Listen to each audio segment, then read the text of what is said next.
Bears beats Battlestar Galactica.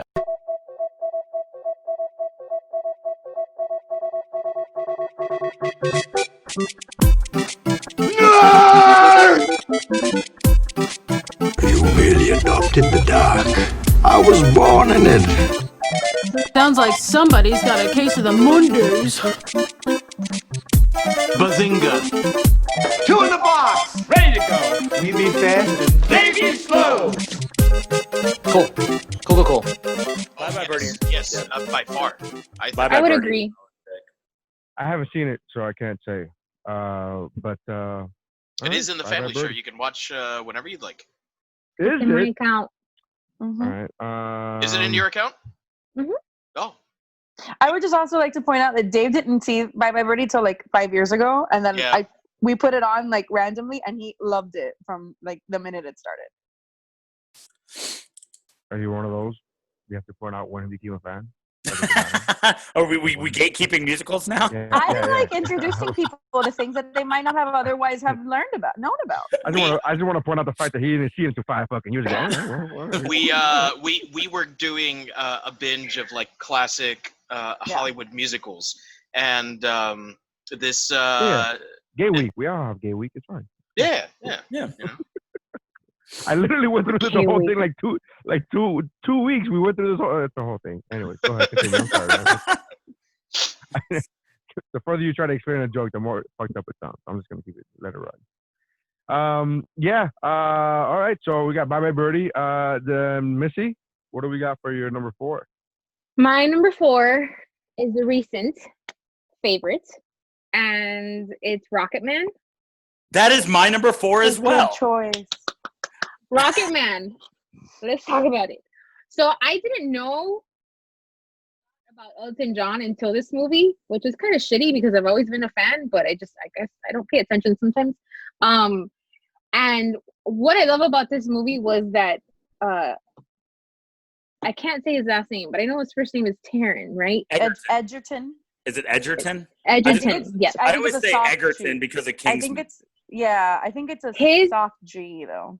His performance in this movie is phenomenal. Like, give him all the awards, give him all the movies. I was blown away by his performance. He played the vulnerability in the way that he portrayed this story was amazing. And then what I loved about this movie, which is similar to another pick that I have on my mountain, is that it kind of blurred very, very well where you feel like very much a part of the musical number, because it's like, it's not 3D, but I don't know, there's a word for it, but I can't find it right now.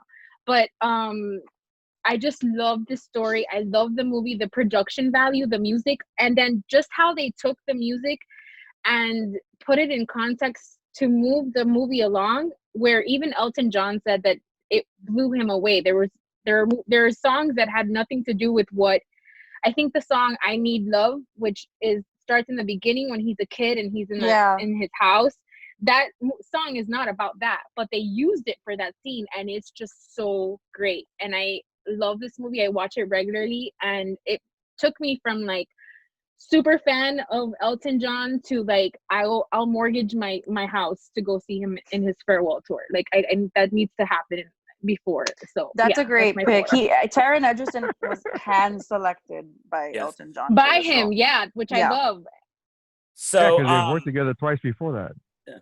So the thing with Rocket Man that ended up when I went into Rocket Man, I actually didn't know I was going into a musical. It came out on the heels of Bohemian Rhapsody, and I thought it was just a biopic. A little background here: the reason my name is Daniel is because I'm named after an Elton John song. My mom is the Elton John fan, and so I knew the history of it, but then immediately, like, once you realize it was a musical, I was like, okay, I don't need to pick this apart like I've done with Bohemian Rhapsody, because they're not trying to portray this in chronological order in ways of the music and stuff like that. And you're right, the camera is very immersive in the musical numbers. You feel like you're actually part of it. Like the cameraman is a choreographed member of the production. It's so good and so well done, and so perfectly blends this line line between what is a biopic and what is this fantastical sort of musical, like when he's playing Crocodile Rock at the bar, his first show in America. And the actual picture is of him just jumping with his feet up in the air, but they turn that into that moment where his feet float up and the whole audience jumps and they float. And they constantly remind you that it is a fantasy piece based on the life and music of Elton John, which I think just made it absolutely incredible. And again, these are all songs. Before this movie, I could sing all of these songs, but now to sing them as part of the movie and to see the dance numbers and things like that that were put together with them. Then in what I think is an actual, just an absolutely genius moment is when they shot for shot recreate the video for I'm Still Standing. Yeah. And musical number in the movie, and it's the exact same outfits. It is the video for I'm Still Standing, and they just integrate it into the perfect moment into that movie. Just everything about it was done so amazing. When he's laying on the bottom of the pool and starts singing Rocket Man, and that then they don't shy away from the fact that at the height of his fame, he was a complete and total piece of shit. Like nobody wanted anything to do with Elton John. When he was like in the 80s, when even Bernie Taupin left him and he wrote an album called Leather Jackets that's hot garbage. But they didn't shy away from any of that, which I think is always what makes a really good biopic. The other thing, Jamie Bell as Bernie Taupin in this movie is the unsung hero. I mean, he was in much the way that Bernie Taupin helped skyrocket Elton John to success by being good at what he was not. Jamie Bell plays such an amazing foil to Taron Egerton that the chemistry feels as real as everything I've always seen about the real Elton John and Bernie Taupin. I was very impressed. Loved this movie. And as soon as you said it was a more recent pick, I was like, oh my God, somebody else might have Rocket Man. One last thing I wanted to bring up was that Rob Stark, what's his name, Steph? Oh, Richard Madden. Richard Madden in this movie, he plays such a piece of shit. And he does it so But John well. Reed was a piece of shit, though. Yes, I was the dumpster fire of a human. Right, like, because if you saw Bohemian Rhapsody, he's also a character in Bohemian Rhapsody, right, and he's a piece of shit there too. Well, what I was gonna say is that what I love, the other aspect that I love about this movie is that you really get or I felt like I got an education, a very good education as to what it meant to be such an iconic superstar such as Elton John or Bohemian Rhapsody Queen, but you were still like cattle to executives and they screwed you over royally. Like I so, and I think that he portrayed it really well, and he did a really good job of sneaking in as very like, oh, they're gonna be cute and like, fall in love or whatever. And then about 10 minutes in, you're like, what a piece of shit.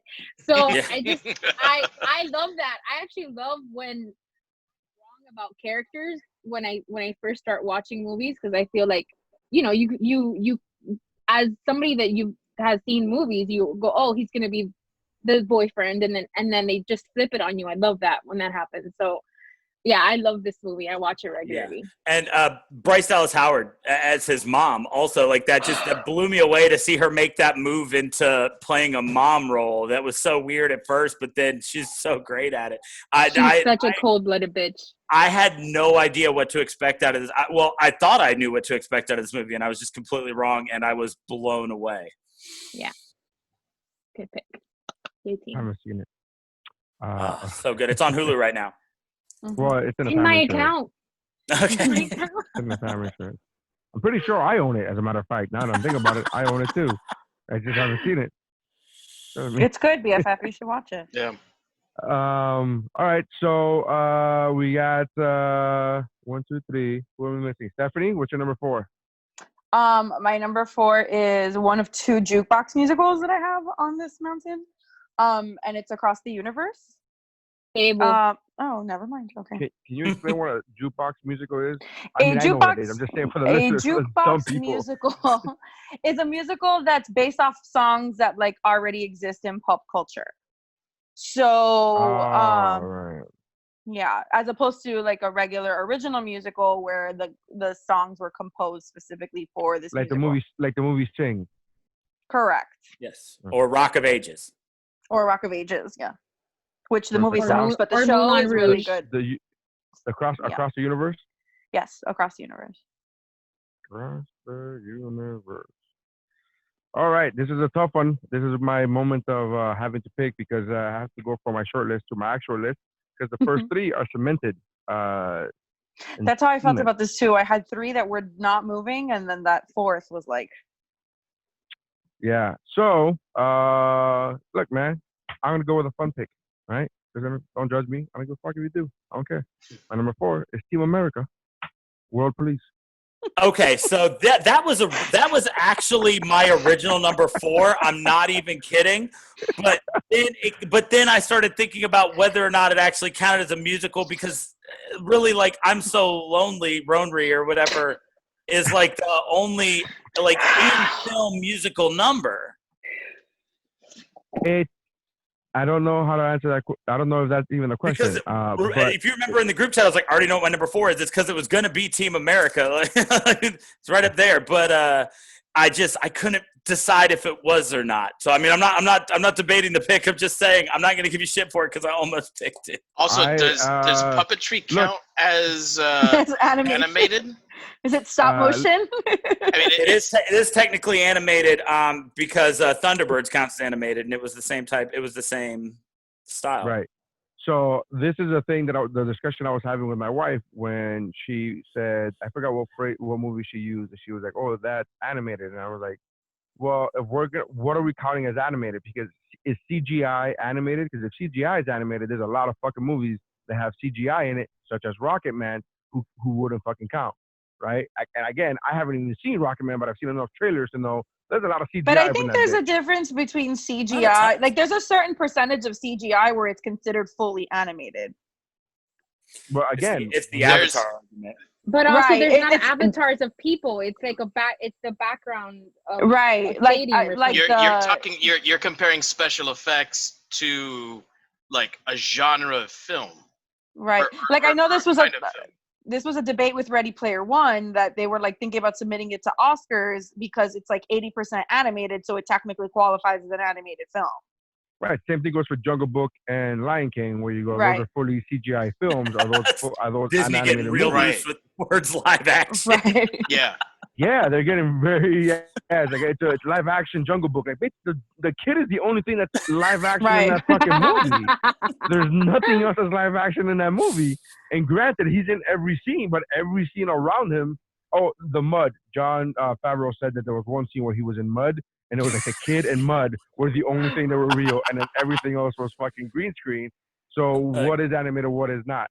I'm okay with being called out on Team America because, again, I have fucking two other ones ready to go, locked and loaded. So I'm totally fine with being called out and saying you can't pick this because it's animated.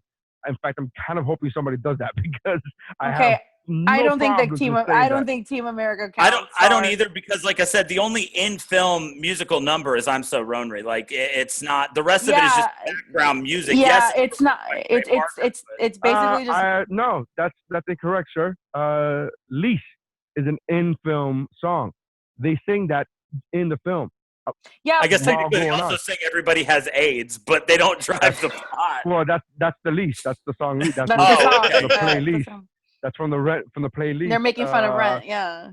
Yeah. So that's also it's not just one song. So I will fuck, what's the word I'm looking for? Secede. Concede. Yeah. Concede. No, secede is something entirely different. I will concede to the fact that it's an. I was gonna make a South joke, but I didn't know if it was appropriate.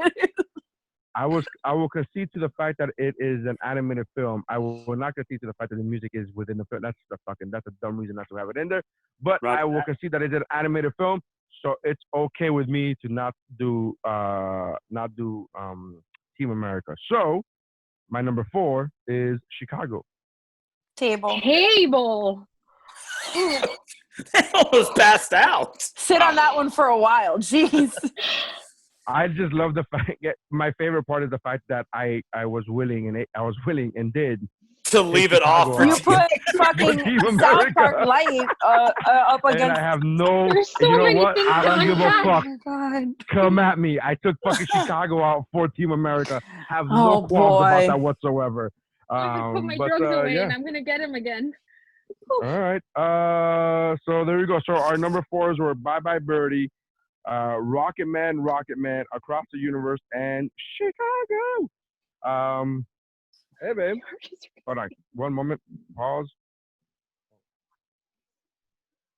Can you make it? Oh, good, right? Is she gonna share? That's real good. That's good as hell, man. Sorry, I apologize. I got to write down 29 minutes. Edit 29 minutes as your fat ass is eating. 29 minutes. Jesus. All right. Man, that is really fucking good. We're trying to eat healthier, and she's just like oven baked chicken strips, grilled chicken strips. That's amazing. All right. That was number 4. Round 3. 3 is a magic number. Yes, it is. All right. Number 3, David. All right, so for my number 3, this is one where when Neri first said, "Hey, Broadway musicals," I was like, "I've got my number 1." And then when we found out that he didn't mean what he said, I was like, "I don't got my number 1, but I do got my number 3." And that's Rent. Good choice. Good choice. So the Rent is my favorite musical, but there's. Have you seen Lease? just saying, Lease is amazing. Have you seen Purchase? 30-year mortgage? Have you seen that? Fixed mortgage? You haven't seen Fixed Mortgage? That's the scariest movie I've ever seen, man. Yeah. The music is haunting. So yeah, there's a little something that's lost from stage to film, but they do a really good job of capturing the magic of the show. And I think a lot of that has to do with the fact that they got almost the entire original cast to come back for the movie. I would agree. So you have all of these amazing, absolutely amazing performers, and then you throw in someone like Rosario Dawson in the role of Mimi, and it's gold. It's absolutely gold. And everything from the message of the movie to the production value to the music itself, like the music rocks. Steph and I typically put on Rent for our road trips. Whenever we're going up to Orlando to go to Disney World, we'll usually pop in Rent and we'll sing Rent for like the first leg of the trip. And it's a show that it was, I think, the first show that Steph and I bonded over as far as musicals. So there's some of that too. Like it means something emotionally for me. And it's just fantastic. I love it. So I have a question because I don't know why. I generally don't know why, but I know this movie came out like 3 years after Chicago did, and it had a lot of pressure to do as well as Chicago did, and it tanked. Mm-hmm. And nobody can explain to me why that happened, because it had a $40 million budget and it only grossed 31. Movie musicals in general didn't do well before Chicago. But this was after Chicago. That's why I know, but I'm curious. just but I think a lot of people, especially and I'm just speaking specifically of like what I experienced among like quote unquote theater people, is that theater people kind of get very snobby when things go from stage to film, and they basically need like Jesus Christ himself to come down and perform all the roles for it to I've be seen like, that one. Before you said perform, I was like, Andrew Lloyd Webber, check, got it. Continue. All right. But they have such high expectations of what their of what they want to see in a film adaptation, and or they're just completely against them in general because they're like selling out or whatever. So, and it's such a specific genre of people that even want to see a movie musical that they don't usually do well. Chicago was kind of like an anomaly.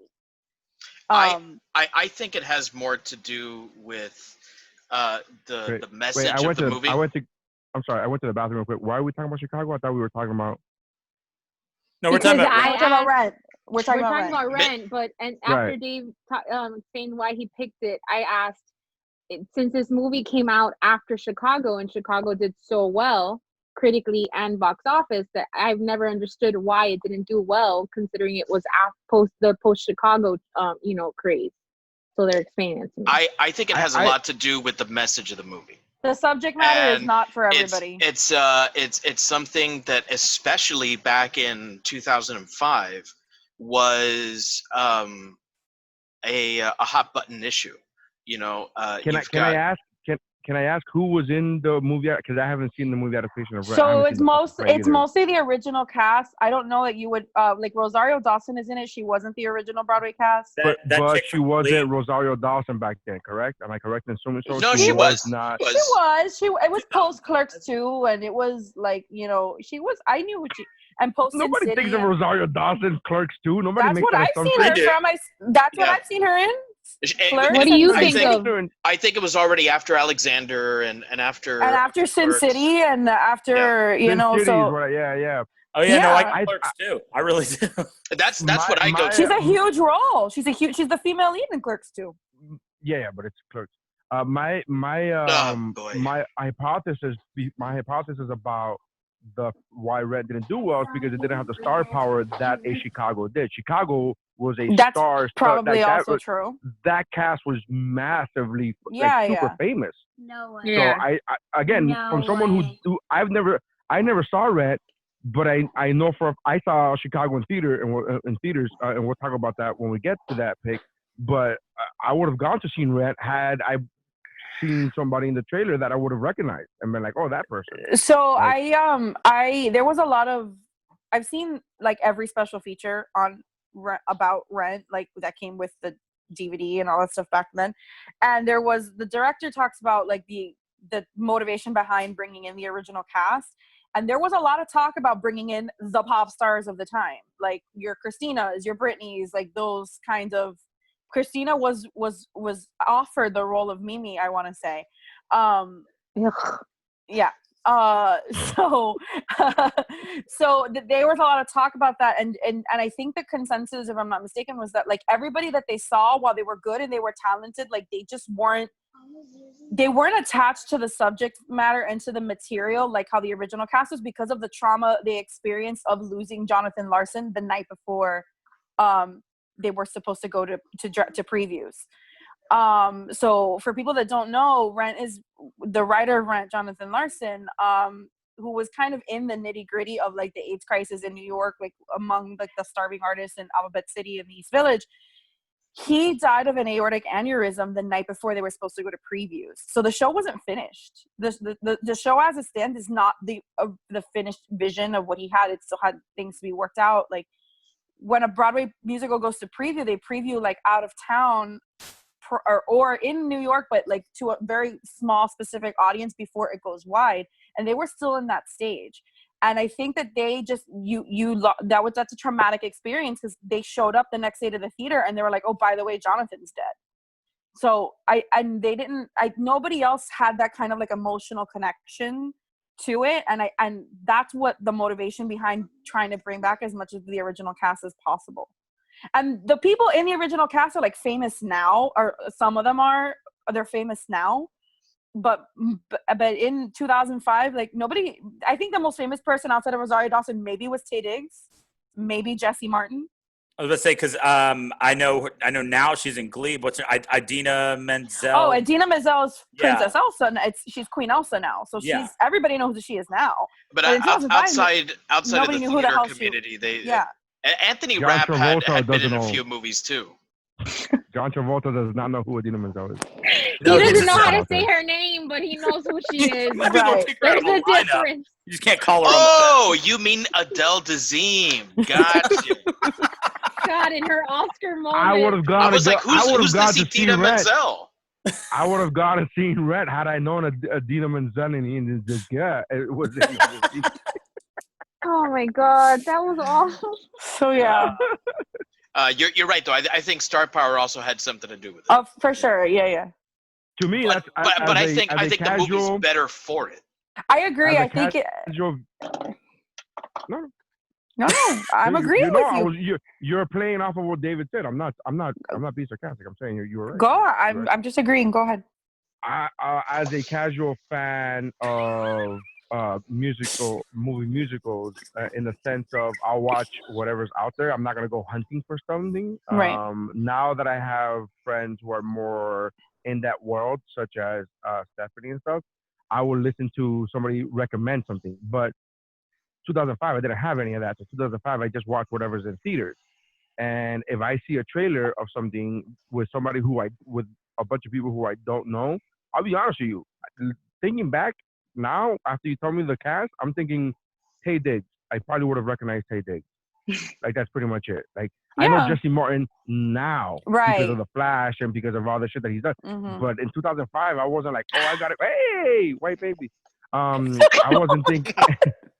I wasn't thinking like, hey, I gotta go see, that guy Jesse from Law and Martin's Order. Yeah, right. Yeah, he was in Law and Order at the time. Yeah. He was like nobody.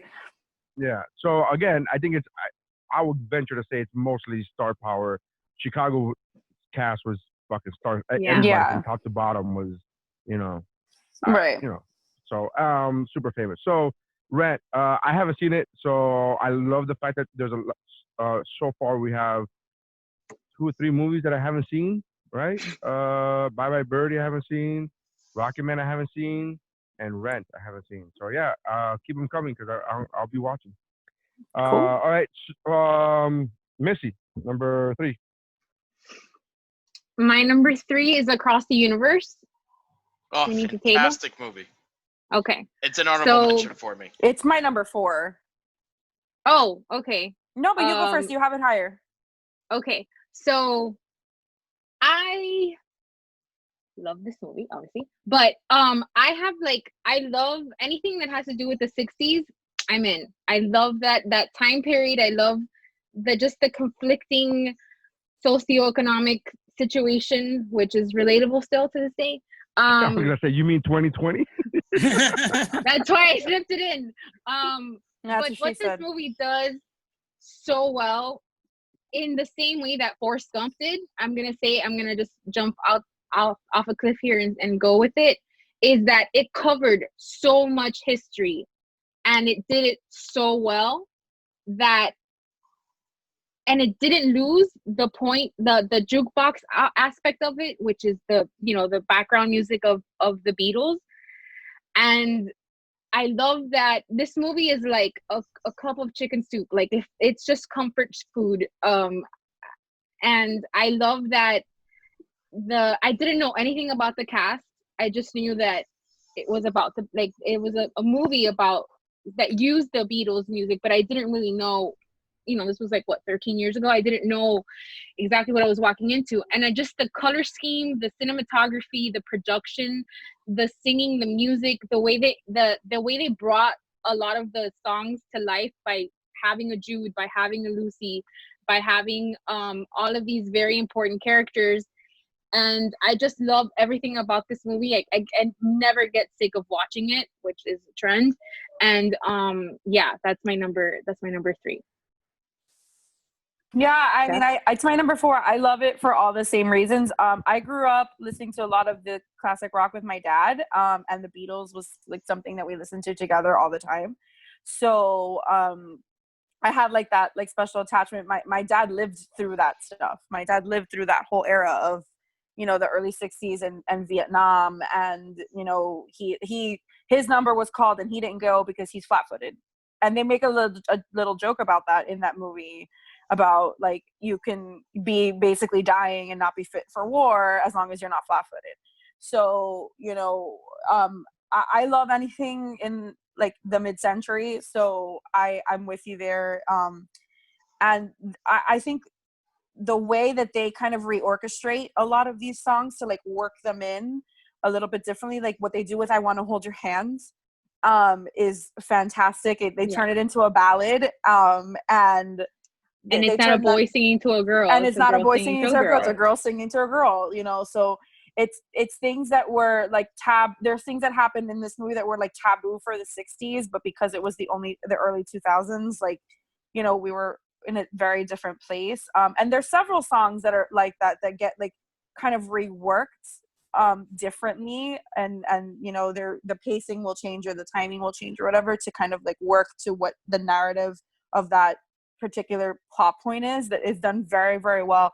And they have a lot to work with. There's like 200 and something Beatles songs, and to only pick like 20 of them is, you know, and they pick like the really, really good ones. Like, but they didn't always go for like the the big obvious hit choice either. Yeah, they sometimes went with B-sides that are like just really, really good and helped propel the story.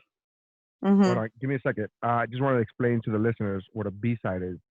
A lot of you listen. No, because a lot of our listeners are like the TikTok what? generation does not know what a B-side is. They're like, ain't nobody on B-side, TikTok listening to this podcast, I promise. Yeah, you went too young. But there's nobody like there's a lot of our listeners are, you know, in their early 20s or late 20s, and they're like B-side. I'm like, well, so there was a time where your music wasn't uploaded, right? It wasn't. So it's not like a B-side of an MP3. It doesn't. Come really on, kids, let me work that tell way. you a tale. Yeah. I feel like I should apply for Medicare right now. I know they music came in these big round discs that were they called vinyl. They were called records, and then the popular songs were on the A side. But because the disc wouldn't hold that much information, such as an MP3 or even a CD, you would have to flip it to the other side, and then they would purposely put the less popular songs or the songs that the record producers thought would be less catchy than the A side, and that would be the B side. So I feel like we just did a stop on the carousel of progress. This, folks, has been your journey back There's into. There's no privacy around you. I wish I had the. Grandpappy, can I sit on your knee and you tell me another story? Yes. Oh. That started. One more really thing. awkward. Can I say one more thing about this? I'm right here, Steph. I have my AirPods on, please. One thing that I did, another thing that I really like about this movie is that so much of production now is to make you watch a movie and not think it's a set. It's like live, you know, but with this, what this movie did really well was that I still felt like I was watching a set, which for nostalgic reasons, I feel like really added to the whole element of the movie, but that has nothing to do with the B-side, so carry on. This is another one where I had no idea what I was getting into when I watched it. I was like, oh, it's a movie about Beatles music. That's cool. And then, it ended up being an experience. Like, to watch Across the Universe is I guess sounds ridiculous to say, but it's a lot more than watching a movie. I mean, you're right. It's a history lesson, and it's a sociology lesson, and there's so much to it. Just encompassed by the music of the Beatles. It's an absolutely incredible movie. The only reason I didn't put it on my list is because it's just not one that I watch over and over again, but I do love it. Have you ever seen Across the Universe? Oh, we. No, but it's probably one of those that's pretty good with that. Yeah, it's one of those my sources tell me that yes. I've had many friends who partake in the marijuana, and they all tell me that movie, that and shrooms. They're like, you go Across the Universe. I would imagine shrooms is like crazy.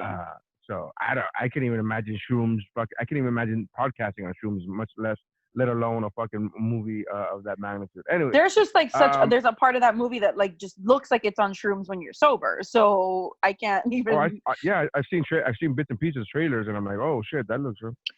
You've never seen Across the Universe?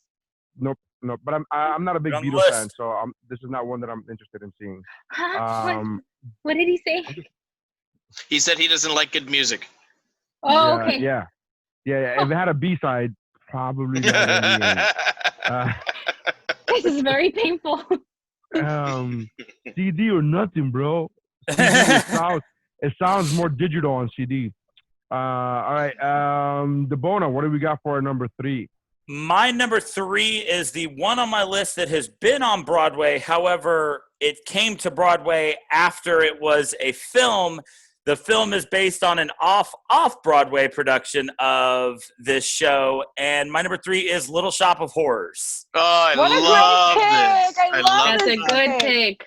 Little Shop of Horrors is... Mary's writing it down. I have no idea what we're talking about. I literally write down every fucking pick. I know, like, I'm just joking. We're just busting your chops. I thought that's what we do here. Little Shop of Horrors. Normally we make it funny though. One of my it is hands down just one of my favorite films of all time. The way that, and I mean, the cast of the movie is incredible. You've got Rick Moranis, Steve Martin, John Candy, Christopher Guest, Jim Belushi, Bill Murray. It's an amazing movie. All centered around Is Eugene Levy in this movie? Eugene Levy is not in it. No. For some reason, I feel as if he should be in this movie. No, Christopher Guest is in it, but Eugene Levy is not. So hold on, because they're supposedly rebooting this, and like Eugene Levy would be like the greatest Mr. Mushnick. Yeah, he would be pretty great. Yeah, but it's just a fantastic movie about an alien plant that convinces a guy to feed it people. But the music is great. I mean, it's got doo-wop music, it's got rock music, it's got soul music, and to see Rick Moranis of all people like play this role and be so great at it, and be a romantic lead. Yes, and be a romantic lead. It's so much fun to watch. And Bill Murray's bit part is like this sadist who just loves the dentist like so much. And Steve Martin, who is probably my favorite actor of all time as the dentist. He's so diabolical. It's awesome. It's just incredible, man. And there's some really great shots. Like there's a scene where Steve Martin is singing and the camera is like inside somebody's mouth, and you're like watching him do dental work on this guy with the camera inside his mouth. It's so much fun to watch. Like it's just gory enough. Like it's just freaky and kind of scary enough. One of my favorite things about this is actually they're on the recent Blu-ray release. They added back in. They originally filmed the theatrical ending, which is they did. That's okay. So one of the reasons this doesn't make my list is because I like the theatrical ending more than I like the movie ending. So in the theatrical ending, all the Aubrey 2s actually come down and like take over the earth. They filmed that and it didn't test well. So they rewrote the ending into what we have in the movie now. But the recent Blu-ray release actually has the original on stage ending, which I think is far better. Oh, cool. 100%. And it does end the story in a way that's more fitting to the rest of the movie. Mm-hmm. But it's so much fun to watch. It's hilarious. It's sweet at times. And like I said, it's all these people putting on a great performance, even if they're only on screen for just a few minutes. Christopher Guest is on screen for maybe 2 minutes tops. He like walks into but you're like, oh God, it's Christopher Guest, and that's cool. And it's so much fun to watch. I've seen it a ton of times. Is the music in this original music? It is. It's original music, and it's written by Alan Menken and Howard Ashman, who wrote like all the really amazing Disney stuff. So and Roger Corman. So because when I was a kid, I watched this movie as a kid 1,010 times, and I remember like Downtown being one of the first songs that I memorized. Yeah. Mm-hmm. Is that from the so Downtown was from that movie first? It wasn't like a song that then they incorporated. Wow, That is No. correct. fucking great. Yeah, There's it is several original. musicals. Like when you get into like the folklore of like musicals, there's a lot of stuff that became popular, like radio songs that originated from musicals. Yeah. So anyway, it's just it's ridiculous amounts of fun to watch, and like I said, the music changes tone and pace enough that you're always kind of wondering what they're going to do next if you've never seen it. And it's also one thing that I've looked at for these is just listening to it kind of hold up, and the songs for this are great on their own too. And then when turned into the movie, absolutely spectacular. And so like I said, it was a film in '86. It was an off Broadway production in '82. It became a Broadway show in the early 2000s. I want to say like 2008 or 2009, I think. Yeah, its out of town tryout was here. It was in Miami at Actors Playhouse.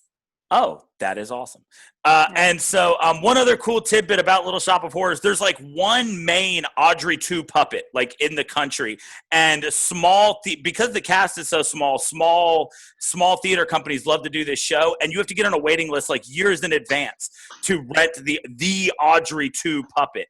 And they did a production of it here in Tuscaloosa at one of our community colleges, and they actually got the Audrey 2 puppet, and it was that's cool. It's really expensive to rent. So we did this my senior year of high school, and it's really expensive to rent. So we ended up building our own Audrey 2. So we had to. Nice. It came out really cool, but for a bunch of like 17, 18-year-olds making it. But I love this pick. I think this is a great how pick. expensive was it?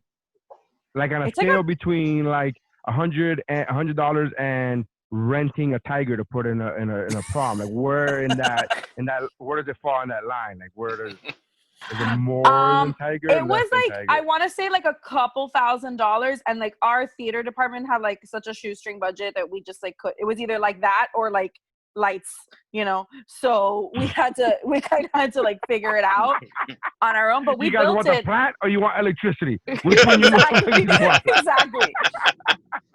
Exactly. So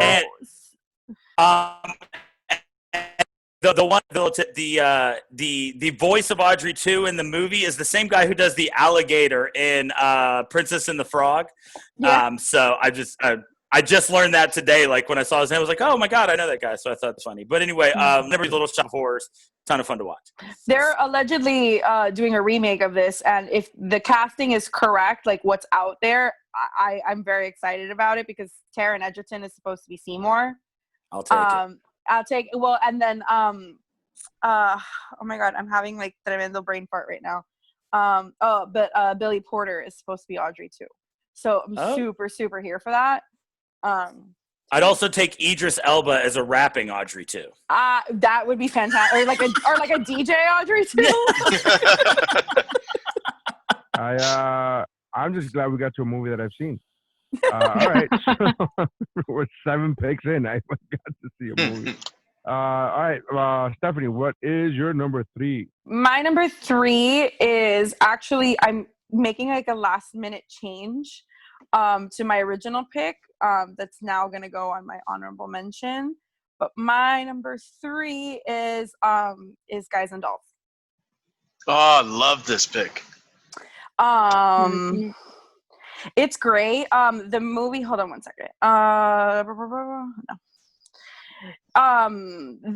The movie has. This is when I mentioned a little bit when you were talking about downtown, and I was telling you that there's like a good amount of songs that like originate from musicals, and we just like don't really realize them. The 1955 version, which is the only version that there's supposedly been new reboots of this, and they kind of never happen. But it has Marlon Brando and Frank Sinatra. Luck Be a Lady, which is a super popular song, comes from this show. Sinatra re-recorded it. Yes. It's his character. It's his character in the original show doesn't sing it, but because it's Sinatra, they gave it to him. But he re-recorded it after, and it became like the big song that it became. And Nathan Detroit. Yeah.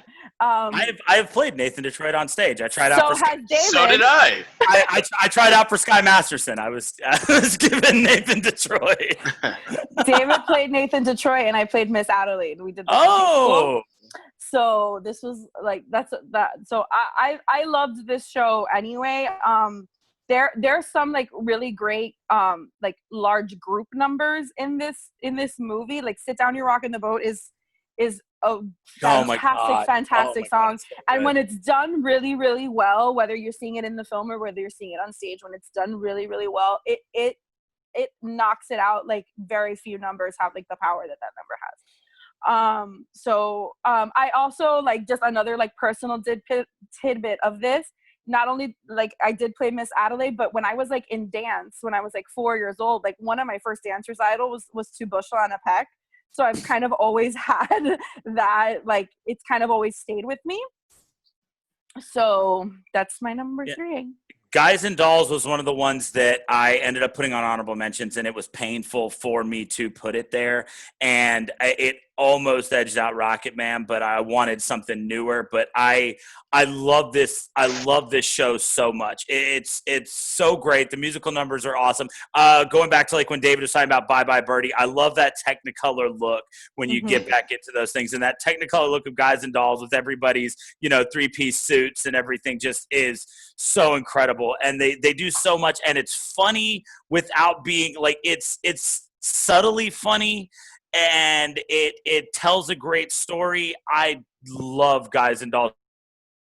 It was like, seriously a very last second pick that it made honorable mentions instead of my list. I had another one that I swapped this out for, and I'm really glad that I did. But I love this movie. It's a great pick. God, it's a great pick.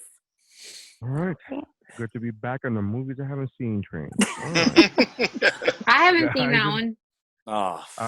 What my knowledge of Guys and Dolls is that it's the play that George bought tickets for Jerry's birthday in the super famous episode of Seinfeld, where not that there's anything wrong with that, and they got they got confused for being a gay couple, and they the Broadway play, the whole stigma of the Guys and Dolls, we go together. And he's like, oh. So it's a whole thing. Sit down. All right. Here we go. This gets down to my number 3. My number 3, it begins the list of cemented films that had no chance of being like at the very most. It might have been like shuffled. Not even. I don't even think. No, I'm gonna say no. So my number 3 is Singing in the Rain. Good pick, man. Oh, there we go. No, I was waiting for it. I was like, and there we go. We know the rest. Number 3. And number now she's 3. Her list. Her list is so much higher than yours. She's really mad at you. Are you aware that I try to put Team America He had on my list? Are you fucking Team aware? America over Chicago. Don't make me live that again. So yeah, at number 3. And here's the thing: I thought about it. I'm like, oh, where do I put Singing in the Rain? And I was like, it's not even an option. It's number 3 is solidified. You're only going to be more mad when you hear what he put above No, Chicago. I know where he's going. I know where he's going. I've talked about my favorite for a long fucking time. So like nobody on this, like if you know me, it should not be a surprise. No, it shouldn't. Yeah, we all know where you're going. So with that said, our number 3s were Rent, Lease or Buy, Across the Universe, Little Shop of Horrors, Guys and Dolls, not that there's anything wrong with that, and Singing in the Rain. So, moving on to our number 2s. Round 2. Dose. The sequel to Uno. All right. David, hit me, man. What's your number 2? What's your deuce? Hit me with your deuce, man. Okay, so I struggled with which. All right, so I'm just gonna go with it. So my number 2. Wait. Think about it, bro. Just fucking with you, like he said, just putting more pressure on me. He's like, oh, okay. So my number 2 is I may love my number 1 slightly more. Like we're talking about like just a pubic hair, right? But pubic hairs. Who has those? yeah, just Is it a pink one? A pink Is it one, a pink yes, one? yes, it is a pink one. Oh Lord, we are not bringing this up now. Oh yes, we are. But Go ahead. But I've been Devona, loving. He had pink pubes. Dave had pink pubes for a while. Just want to go ahead and point that out in case you Hot didn't know pink. that from the previous. I'm episode. proud of you, Dave. I'm proud of you. Hot pink pubes. Yeah, I'm actually more disgusted with the fact that he had pubes in general, and that pink has nothing to do with it. Just the fact that he had pubes. I'm like, Okay, why? He's just trying to Why? live that rock star Move life. along, guys. Move along. But my number 2 is the musical that I've been loving the longest, and that's Willy Wonka and the Chocolate Factory. Man, I didn't even think about that movie, dude. I didn't that would have either. been my number Good, 4, dude. I completely forgot about Willy Wonka, which is stupid because I literally saw it like 2 weeks ago again with my daughter. And it's so fucking perfect. It's good, man. This I'm this disappointed in movie, myself. like, and if you watch it after the death of Gene Wilder, it's like his, and obviously he worked after that, but to me it's his swan song, you know, and the how much he loved that role and how much he embraced that role in his personal life. Like he said when he was sick, and he didn't say anything until or his estate didn't say anything until after he had passed already. And they released a letter saying that he didn't want anyone thinking, well, Willy Wonka's sick. He wanted little kids to continue to come up to him and continue saying, oh, Mom, Dad, that's Willy Wonka, and not have the parents say, okay, well, he's sick, just give him some space. To me, that movie as a child was very formative. It just, that world of pure imagination that he sings about, it comes to life in that movie. The music is absolutely iconic. So good. The Oompa Loompas are so great, right? And better teachers than almost anyone in the world, right? Because let's face it, if we had Oompa Loompas delivering what to do during this pandemic right now in this country, instead of one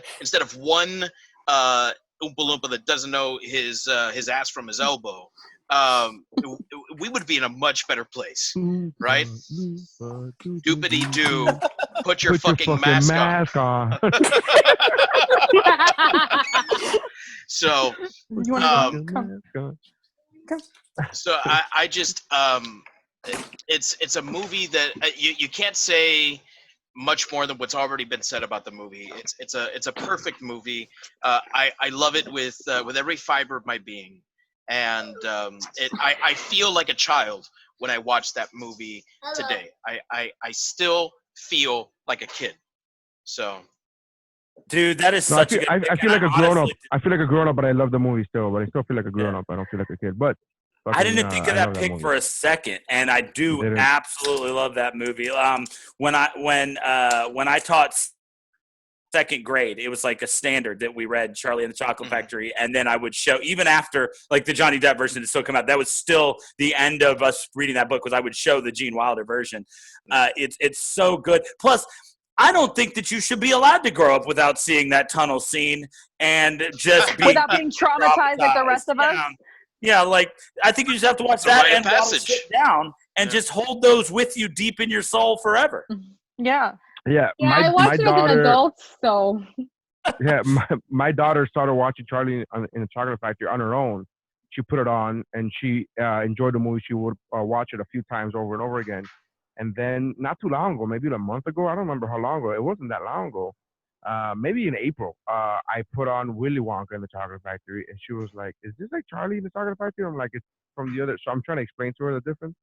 And so when she sees the Oompa Loompas, she's like, "Those aren't Oompa Loompas." I'm like, and I looked at her, and literally, she's 8 years old, and I said, "Let's pretend this movie came out first. So let's pretend this movie's right, and we're gonna go ahead and say this movie got it right. Okay, so let's just go ahead and do. And I'm a big fan of Charlie and the Chocolate Factory. I am a huge. I think it's really good. I think there's no for me. I don't do that whole which is better type of deal. I think both of them are different enough in their own way that they could be their own different movies. But I really fucking love Willy Wonka and the Chocolate Factory. Oh, so and good, man. Had I remembered it, they would not. Chicago would not have made my list. That's fact. I mean, can I ask a question? Yeah. Before my aneurysm, did all of you watch it as children? Yeah. Oh yeah. I didn't watch it as a child. I never watched it. Like my daughter's 8 now. She watched it. She's younger than when I first watched it. I watched it probably like at 12 or 13. Oh, I watched it constantly. That's one of the ones that I missed, and I watched it as an adult, so I don't have the childhood affection to it. So I guess that's why I'm not jumping out of my skin for it. I don't have that. I don't have the childhood nostalgia for it. If you could consider 13 or 14, I was maybe even 15. And now that I'm thinking about it, because I'm remembering, and I'll get to the story when I get to that pick. But I remember the very first time I watched a musical, knowing that it's a musical. Like I watched A Little Shop of Horrors when I was a child because my older siblings would watch it on repeat over and over again. But I didn't know what I was watching. I didn't know it was a quote unquote musical. But when I first realized I was a musical, it would be my next pick. But I had to see Willy Wonka and the Chocolate Factory maybe when I was 14, something like that. So I don't have the childhood nostalgia to it. I just really love that fucking movie. I really love every song. I think that's a movie that you don't need nostalgia to appreciate. Apparently you do, because Missy doesn't have any appreciation for it. That's not what I said. I said I don't have the childhood. That's what I heard. That's what I heard. You said Willy Wonka and the Chocolate Factory sucks dick. You said it was awful and it was a piece of shit trash movie. I heard that. That's what I heard. You can't hang up with me because we're on a fucking podcast. You can't even do it because you so want to. You so fucking want to. There. The impulse is there. I'm like, I know. I saw your eyes going to your fucking left hand corner. Yeah, you know the signs. It's just I don't know. It's one of those things that I didn't really connect to it. I watched Big as an adult, and I love Big. So I don't know why I didn't connect to this movie a little bit more, but I just figured it was because I watched it as an adult. But why would you say that? As far as Big, it's like these two movies are nothing similar. I don't. What's the? Well, I'm talking about movies that you should have watched when you were a kid and not as an adult. I'm not talking about this would fall under the umbrella of like I should have watched it as a child, given everybody's reaction to it. Just to go off of this, to piggyback of what you just said, Missy, what are your thoughts about Neverending Story? Did you watch that as a kid? She's never seen it. You can tell by the look on her face. She's never seen it. Right. No, but see, listen, this is my brand. Okay, no, okay. Well, is your brand? You just skipped all the movies that traumatized me as a child. Yes. That is her brand. That is exactly her brand. I have skipped it's because like she was watching Wikipedia. If you just Wikipedia Missy's brand, that's literally verbatim what the Wikipedia says. She was watching Scarface when she was like 7, and well, they left me alone. What did you want me to do? Oh my God. I missed a lot. There's like a list that they gave me like 3 years ago of movies I was supposed to watch as a kid. There's a whole Woobro episode called Missing Childhood. Because I didn't, there's a bunch of shit that I missed, and I was just, I don't know, I was watching Roseanne. I wasn't watching movies. So I mentioned it a second ago, but put Watership Down on there too if you want to just continue the movie that created my Watership?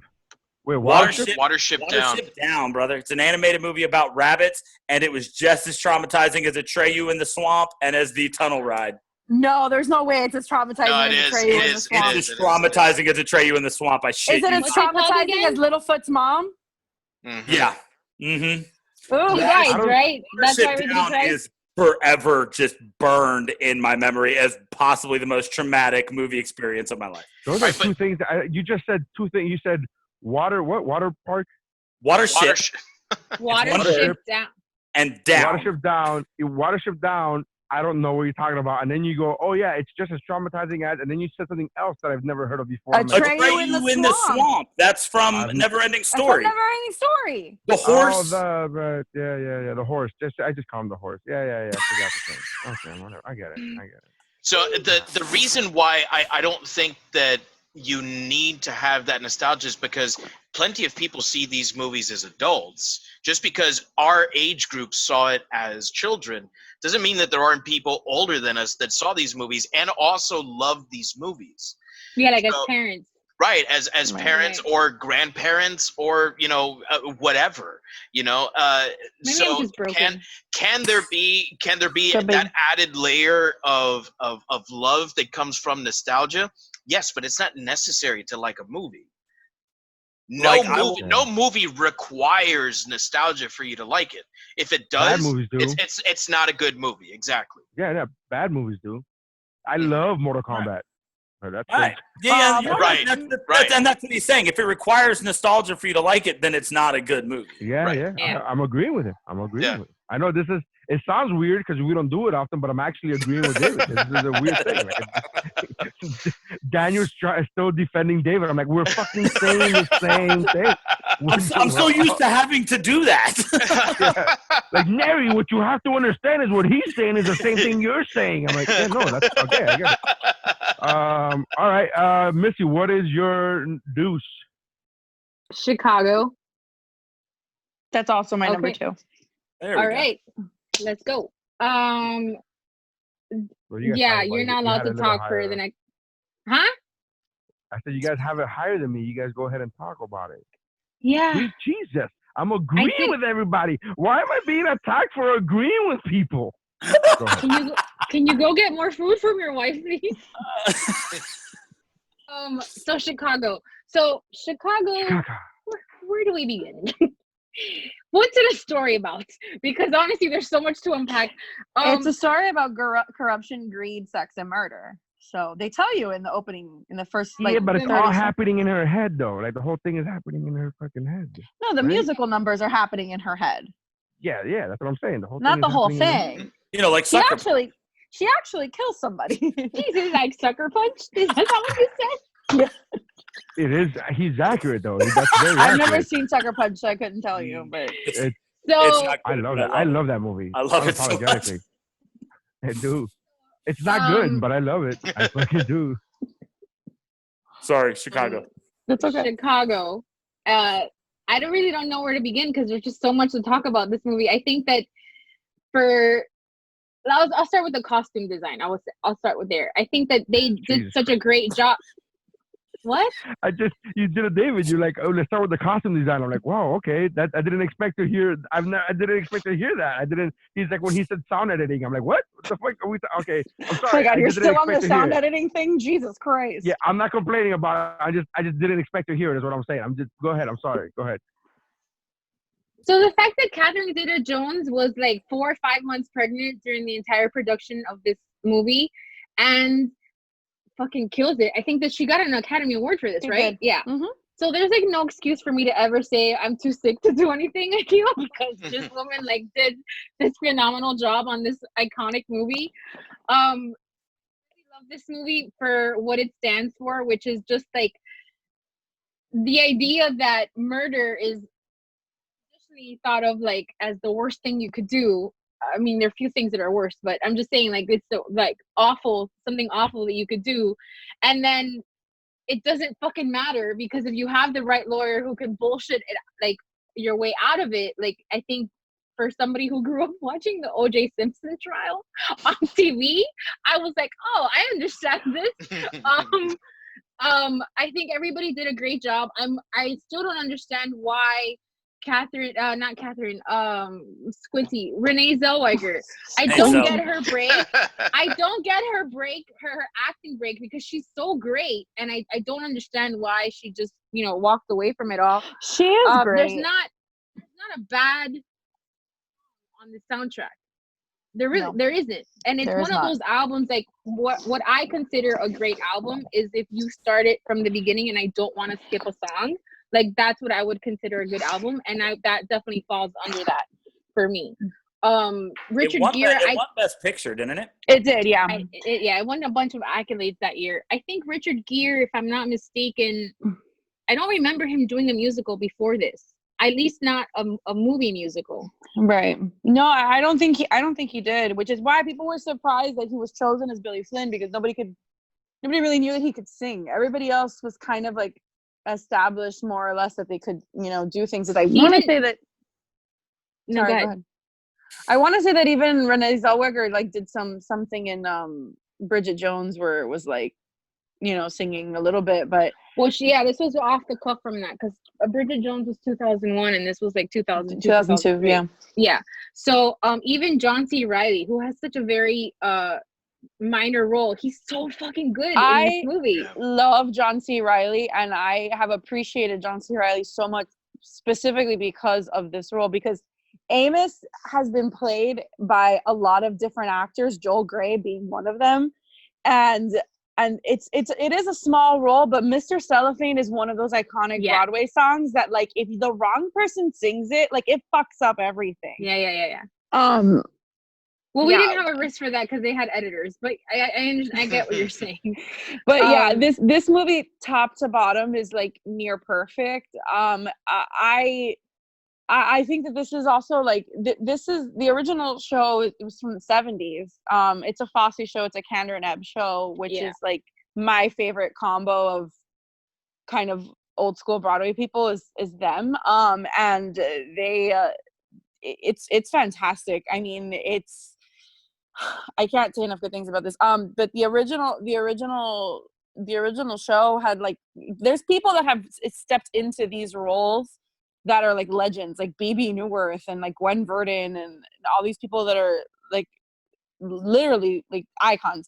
So they had a lot of big shoes to fill doing this movie, and it's for me. I mean, I had to have seen this movie like 8 times in the theater when it came out, and I watch it at least once a year. And it's fucking great. At least I'm saying being generous, but I mean, it's also like a big girl power movie, like in like a little bit of a negative way, because like they're all like in prison. A little bit. A little bit. I feel like a lot of it. Literally fucking like, hey, we're murderers, and women you're have like, the power to "You're murder." There's one. They're living in murderous role, like a lot of it. Not the kind of girl power we want, but or take that kind. I'm for it. I'll take it.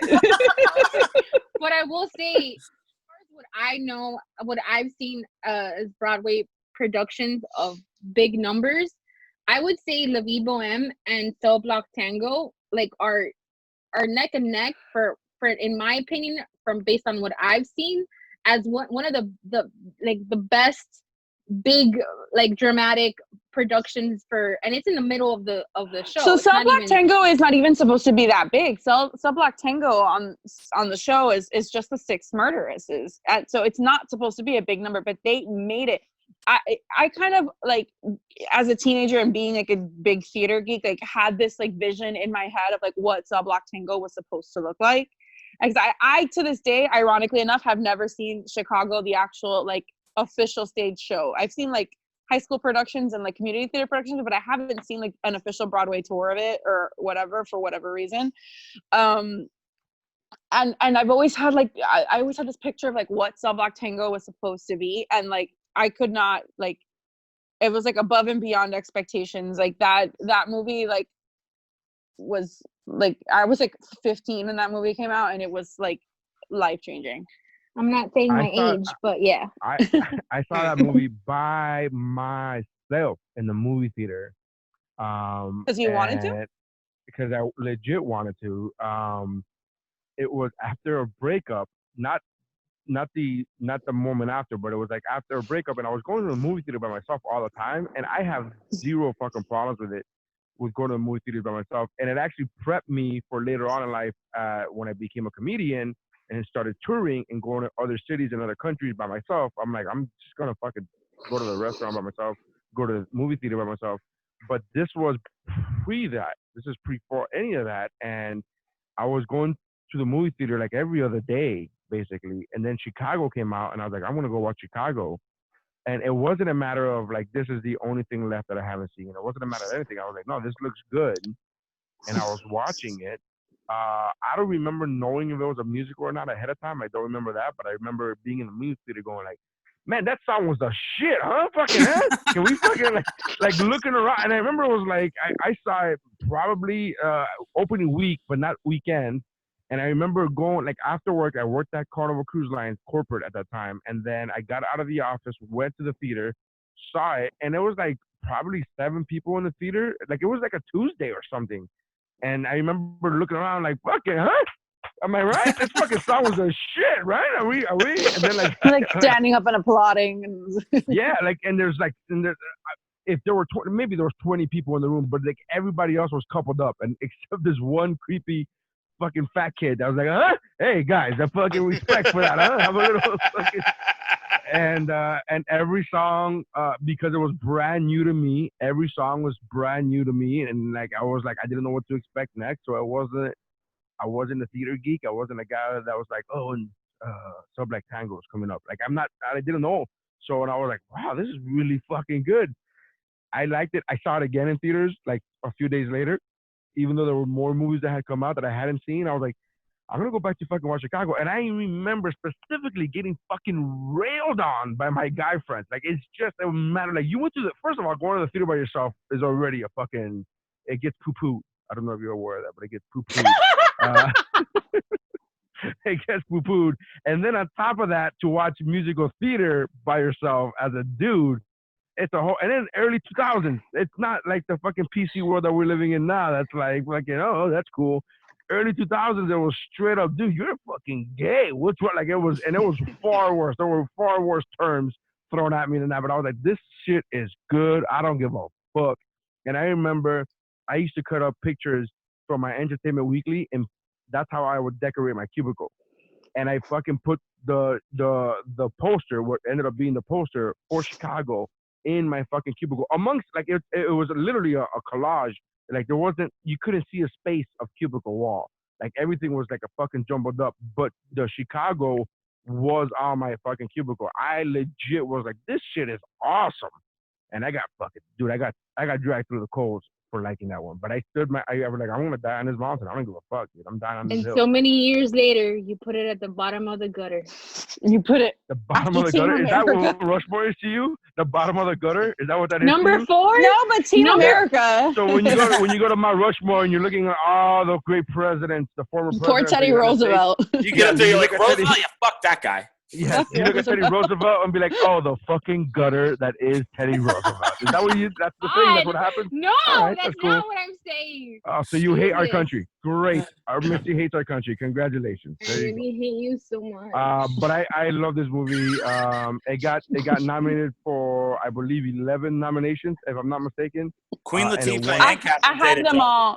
Yeah, I have them all here if you want to run down them. But I just want to say that, to me, the most impressive win was costume design, because whenever that was awesome. So it won the Academy Award for costume design. Such an asshole. So that was awesome.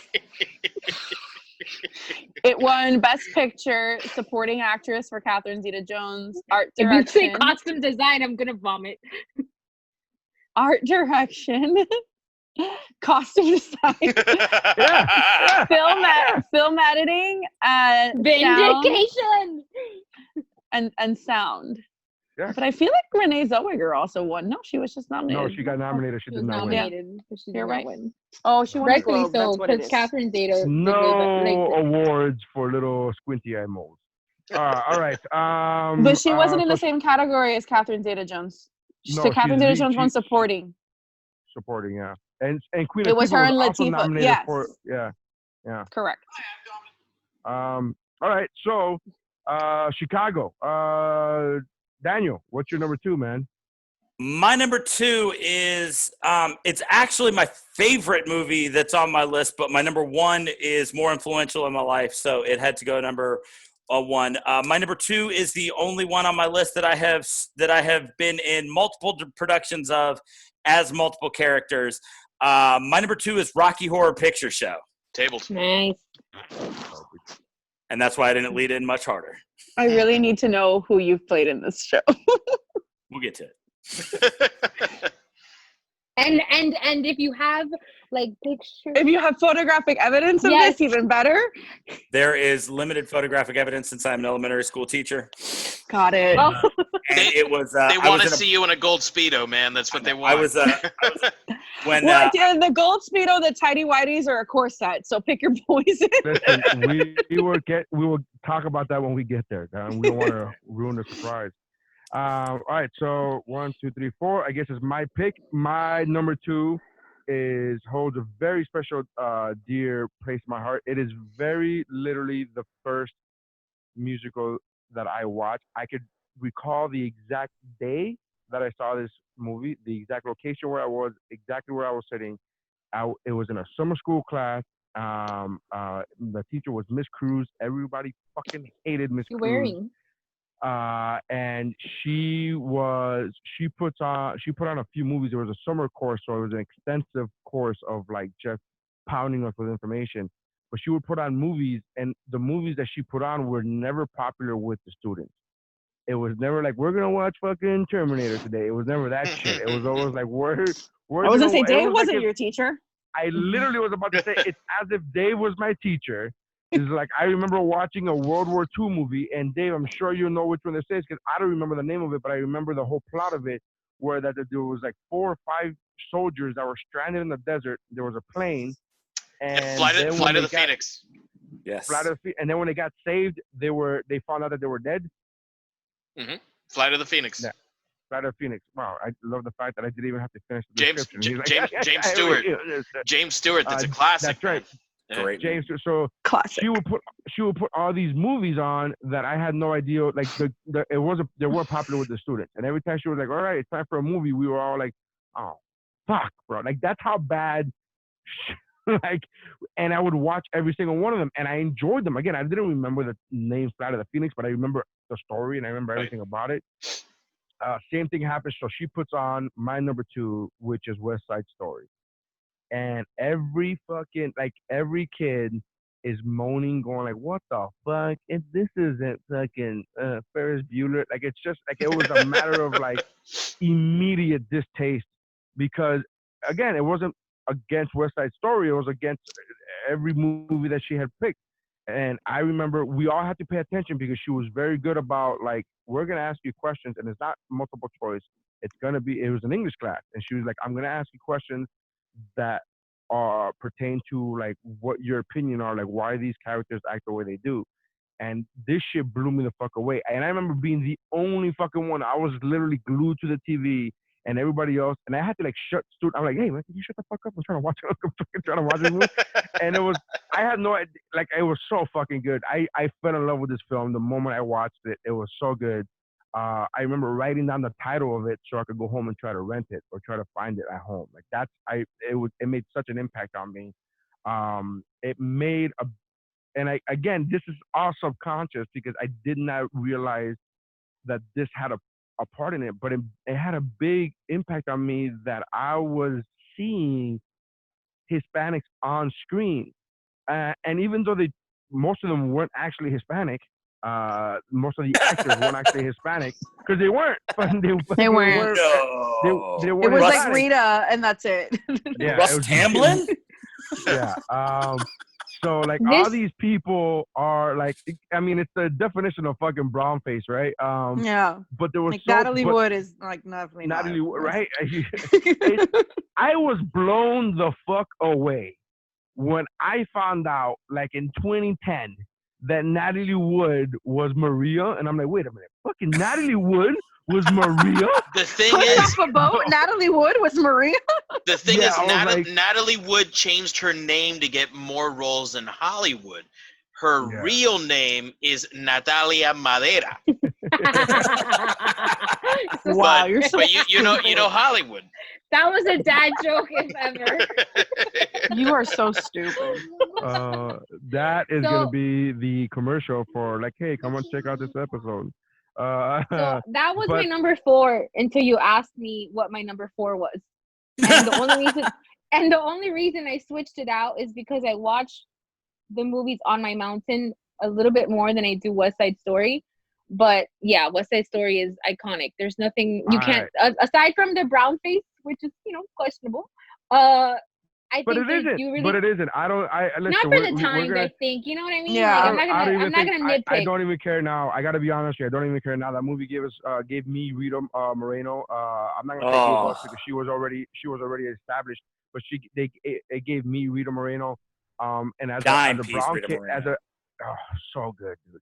And as a kid, as a brown kid growing up watching movies, and again, this is not something that I consciously said out loud, like, oh, finally we get Hispanic people in a fucking movie. I was I don't know, 12 years old, 13 years old. I was in summer school going to 7th grade.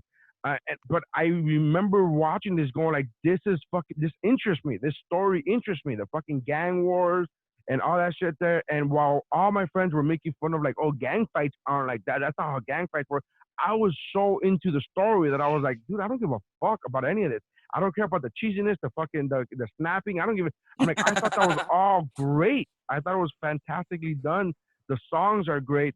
I mean, I legitimately love this movie for multiple reasons. My wife hates it because she doesn't hate it. She hates it when I just look at her and go like, I want to live in America. And I just randomly say that shit out of fucking nowhere. I'll just randomly say that shit. And God forbid we're having a conversation about the washing machine and I just say the fucking line and I want to have a washing machine. I think that's the fucking, I mean, God, it's so fucking great. I just love that movie on so many levels. But looking back at it now with the prism from the prism of an adult, especially nowadays in today's social climate, I think that a big part of that had to do with the fact that I had representation on screen, even if it wasn't actually my representation, even if it was brown face. I didn't know that as a kid. I don't fucking know that it's brown face. It wasn't done disrespectfully. And to me, I was like, this is fucking Hispanic people on fucking screen. And I thought it was fucking great. And so that's my number 2. I love my number 2. I love that movie. It's a great choice. Yeah. So, West Side Story. So all right. So that's West Side Story. Yeah. And when I found out that they're remaking, that Steven Spielberg is remaking his movie, I was like, I'm all about it. Let's fucking get it done. Let's do this. With real Hispanic people this time. Well, I mean, it can't be perfect. So let's see what happens. But either way, it's fine. Fucking stealing our jobs. Who gives a fuck? Who cares? But I don't know why. No, I'm not gonna do it. Go ahead. Why would you need to remake a great movie? Like, it's already great. Leave it alone. Who said who needs to make any movie? Nobody fucking needs to make any movie. It's an art. They want to make this movie. Why is that an issue? Who cares? Give me a fucking great movie. Because it's already great. So why are you going to remake something that's already great? Remake something that's shitty. I got to be honest with you, man. I've fucking made some bomb-ass apple pies, but I fucking remake them every fucking year because I want another one. You know what? I already made one bomb-ass apple pie. I don't have to fucking remake it. It was already great. That's an amazing point. That is an insightful. Well, now you're speaking my language. Now that you're speaking my language, maybe I could change my mind a little. I've never once considered it that way, and now I'm okay with it. You guys are agreeing with Mary's logic. Like, something is wrong here. Yeah, no, like that was deep. I dig it. Yeah. Deep like a slice of apple pie. All right. That's too much. Too much. I went too far. I'm sorry. All right. So our number 2s were Willy Wonka, which I wish I would have remembered about, Chicago, Rocky Horror Picture Show, Chicago, and West Side Story. What are our honorable mentions? Do we have anybody pulled up? Yes. I have the Facebook. I have your page. I don't have the Geekmore page. Okay, go ahead and read his, and then I'll do the Geekmore one. Okay. Jim Frederick has Jesus Christ Superstar, The Sound of Music, South Park, Bigger, Longer, and Uncut, so someone didn't follow the rules, and Bugsy Malone. Ish from Pero Let Me Tell You has Gentlemen Prefer Blonde, which is fucking great, Chicago, Grease, and Saturday Night Fever, which he says is not a traditional musical, but the music is so key to the movie that it becomes one. I disagree, but whatever. It's not a musical at all. No, it's not. He's not. Yvette LaRosa Remember Rocky? The music is so imperative to the story that Rocky's a fucking musical. Remember that one? No, Ish. That's they not the did way make a Rocky musical. Broadway musical. It's not good, but they made it. When you're gonna make something, it's already good. You gotta leave it alone. And Yvette La Rosa has Grease, Sound of Musical, The Greatest Showman, which is a great pick, and one of my honorable mentions, and Rent. That was my third pick for number 4. This close, BFF. This close. It was between Chicago, Greatest Showman, and I Team saw America. it again over the weekend, and I fell in love with it again, and I was like, oh. So good. The Greatest Showman is wild, but they recently did a covers album with like pop punk. Oh my god, it's so good. Oh my god, Panic at the Disco doing Greatest Show. I love it. It's awesome. I saw that movie in the first on a ship, and I saw it in the theater, so it was technically a theater, but it wasn't like a movie theater, and it was like already after it came out on Blu-ray. And I remember Jeff doesn't like this movie at all. No, at all, like, and I don't get it because he likes musicals. It's not good. But I was like, all right, that's fine. Like I went in there prepared to go either way. I'm like, all right, half my friends like it, half my friends don't, and I fucking love that movie. Dude, it's a little far fetched, and it's like very glamorizing, like a not great person. Yeah. But it's so good. Like you can't help it. Like it's so good. Like the music is fantastic. The music is great. Oh, it's a feel-good movie. Right. Exactly. It's a feel-good movie, and it's nothing more. It's not meant to be anything more than that. Right. I agree. Yeah. All right. What else?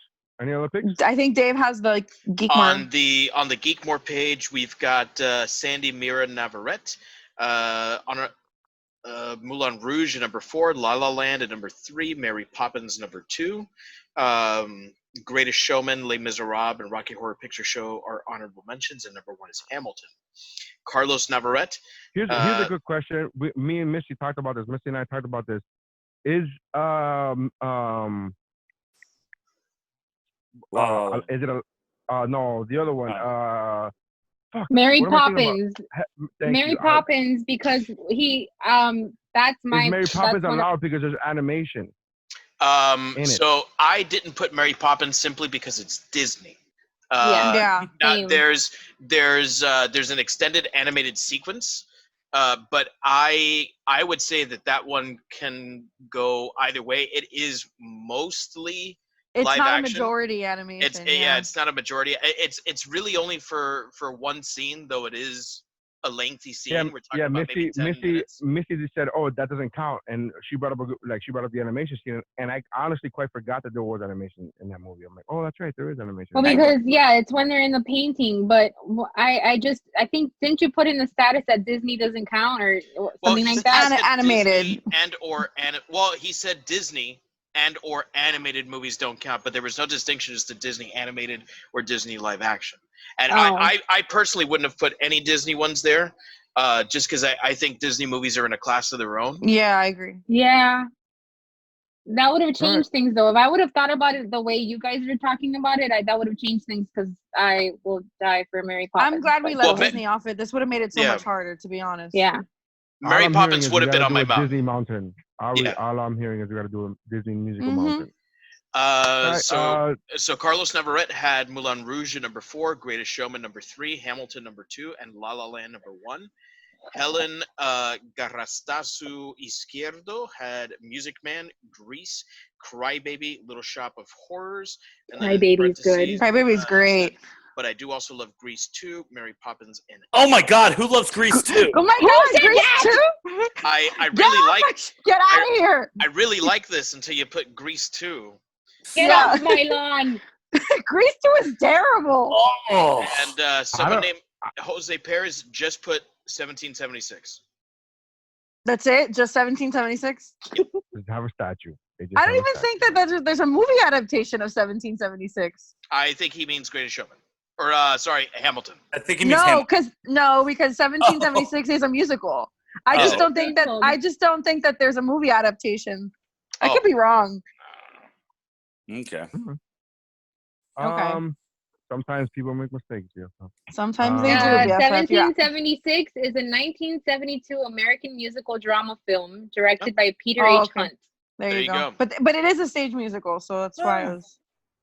All right. Let's go to our number 1. No, our honorable mentions. We have our honorable mentions. All right, man. Hold on. Let me write this down. I gotta cut out 142. 142. I love how we all just fucking pounced on him, and he's like, "Oh, there is a format to this show." And I need my honorable mentions to be in here. I guess because I've already talked about my honorable mentions, so I'm like, all right, I'm moving the fuck on. All right. Fuck everybody else. Yeah, I didn't even think about it. And legitimately, I was like, no, I've talked about the 7 movies on my list. We're moving on. All right. So, Dave, what's your honorable mention? Okay, so removing the ones that we've talked about already, I'll put Sweeney Todd. Never seen it.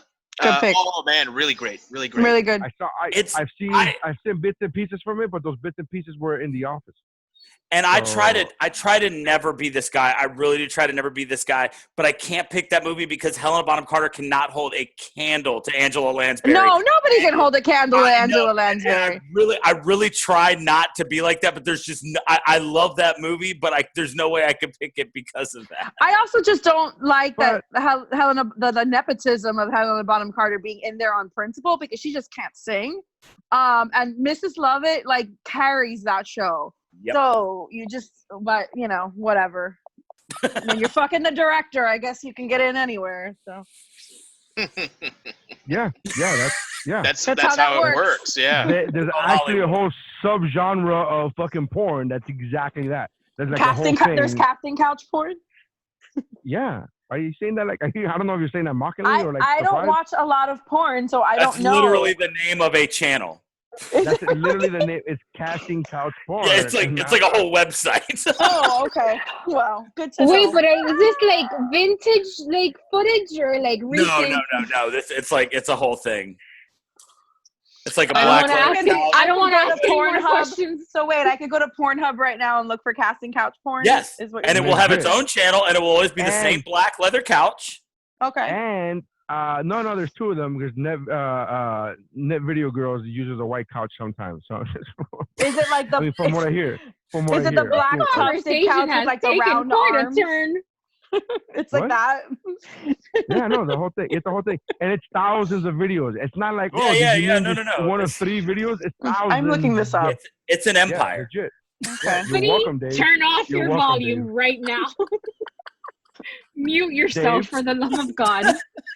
Dave, you're welcome. I'm not gonna actually. Thank you. And then I'll also throw out High Society and The Producers. Oh, we saw that like 17 times on our honeymoon. The Producers, God bless you. Oh shit! And Chitty Chitty Bang Bang. Oh, that movie sucks. Sorry.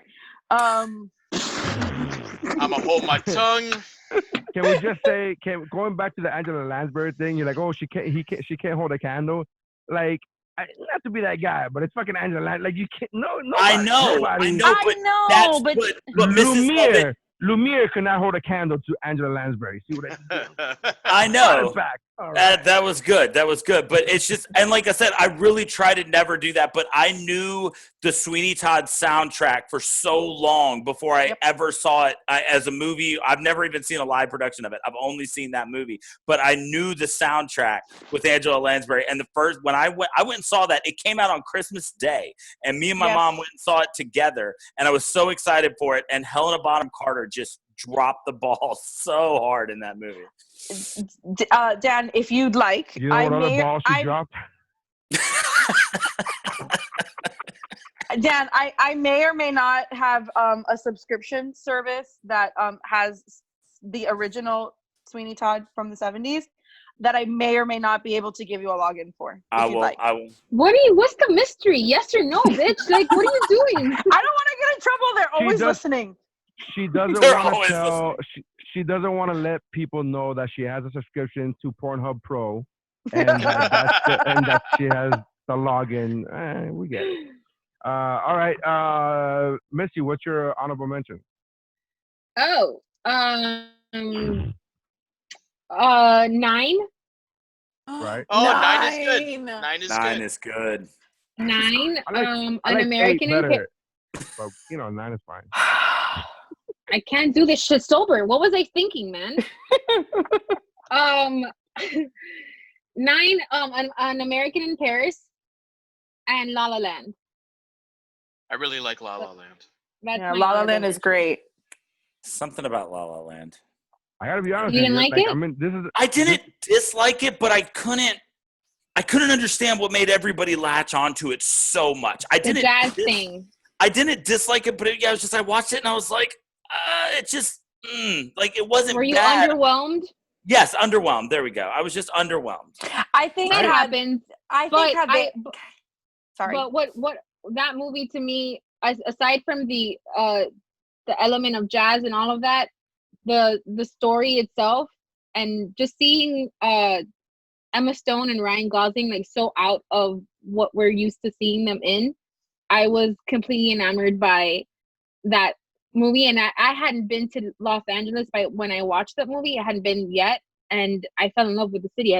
I was just like, I want to go there. So yeah, that movie was amazing, and just the story, like the message behind it, how you're gonna suffer for your art, and like this great love story that brings both of them to their full artist potential, but it costs them the great love story. Like, it's just, I'm in for it all the time.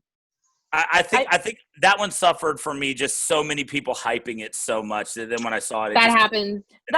I think also I like Emma Stone and I like Ryan Gosling, but they're very mediocre singers. I think had they actually gotten like people that could lessons.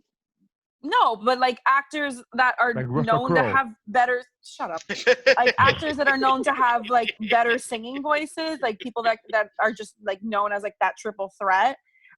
I think that would have elevated. I love La La Land. It is an honorable mention of mine, but I think that for me, that's what it suffers from, is like the singing is just not great. Hugh Jackman should have been in it. And the writers are Pasek and Paul, who wrote Greatest Showman, who wrote Dear Evan Hansen, who wrote like all these fantastic, so they're really great. They're really, really great writers.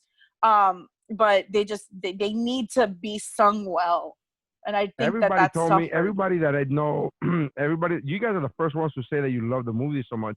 Everybody else that I know says, I haven't seen it, but everybody else that I know says that it was a great first half, and the second half is like a completely different movie than the first half. There is a pivot. There's definitely like a pivot and like a tonal shift in the middle of the movie. But I think that people that are like, that don't understand what it is to like suffer for your art, I don't think that comes across. I disagree. Well. I don't think it's a suffer for your art thing. I think it's just some people don't like the shift. Like, if you're gonna go in a one direction, stay there. It is kind of a movie about two different things. Yeah. At the same time. So I get where what Neri has heard. I understand that, but I don't necessarily think it's about because everybody suffers. It doesn't have to be for your art. So if everybody knows suffering. So. Right. I don't know. That's my opinion. But yeah, I think everyone wants a happy ending, and the movie doesn't necessarily give you the Hollywood ending, and some people don't. But there's plenty of movies that don't give you a Hollywood ending. Let me rephrase that. There's plenty of movies that don't give you the happy ending. Like, there's plenty of movies, fucking Braveheart. There's a bunch of movies that just don't give you the happy ending, and you go, okay, this is the ending, I guess. This is but you're expecting it an ending. You're expecting it in Braveheart. Yeah, but you don't expect it. I think it's romantic. Romantic movies that have like a serious romantic element to the story. The audience. I had a problem. I loved that movie, but it took me forever to make my peace with it because I couldn't understand why they didn't give me a happy ending. But then you're rooting for the couple. Right. Yeah, and I didn't understand why they could just didn't fucking give me that. But Siri didn't get it either, apparently. Siri didn't get it. I didn't know Link was in the room, my bad. But yeah, I don't think that I think that's often disappointing. That's what kills it. So it could be a lot of things, I think. But I think as far as the suffering is, that everybody knows suffering. So I don't think it's that. I kind of want to watch it now. I didn't want to watch it before, but it's now good. You guys talking to the only three people that I know that like it, I want to watch it. Literally, there was nobody else that I know that watched it. There is one other person, but we don't talk about them anymore. All right, so that's Missy Daniel. Your honorable mentions. I have two honorable mentions. They're both by the same guy. He's absolutely one of my life icons. This is one of the people that I just aspire to give the level of no fucks that he gives. John Waters, and so my 2 honorable mentions are Crybaby and Hairspray. Oh my god! Excellent. What such good fucking choices. I couldn't find a spot for him actually on the mountain, but John Waters is the original Hairspray. Yeah, the original. I mean, I like the newer one too, but with Divine, it's untouchable. Yeah. John Travolta, I think, did a great job, but the Divine version is the one that I'm talking about. I'm just so mad that Harvey Fierstein was not in it, which is really the logical choice there. But you know. Cyclops did a great job in the newer one. He's great. Yeah, such a great voice. But he would have been great. Look, he would have been great in La La Land. Yes, he would have. But like I said, John Waters is just a human being that I aspire to be. Like, that's a guy who is just creative to the utmost degree, can do it all. And Crybaby and Hairspray show that. Like, those are 2 just polar opposite style movies, both by the same guy, both absolutely incredible film adaptations. And so those are my 2 honorable mentions. Steph, honorable mentions? The ones that just haven't been talked about, Cabaret, it's my favorite Broadway show like ever. I don't think the movie for me doesn't really live up, even though it's Liza and even though it's like a huge deal, but for me it's just not up to par with the actual stage show, but I love the movie anyway. Dreamgirls was fucking fantastic. If you've never seen it, highly recommend it. Really good. Really good. Jennifer Hudson like is incredible in that movie. So is Eddie Murphy, to be honest. I didn't really outside. I didn't really. He did. They all got nominated except Beyonce. Yet he got shafted for Dolomite. Fuck the Academy. But it's great. I didn't really know Eddie Murphy was like a serious actor. I had only seen him in like the shit from like when we were kids, like Dr. Dolittle and shit like that. So I wasn't really, like super familiar with like, wasn't familiar with Eddie Murphy's like range until I was older.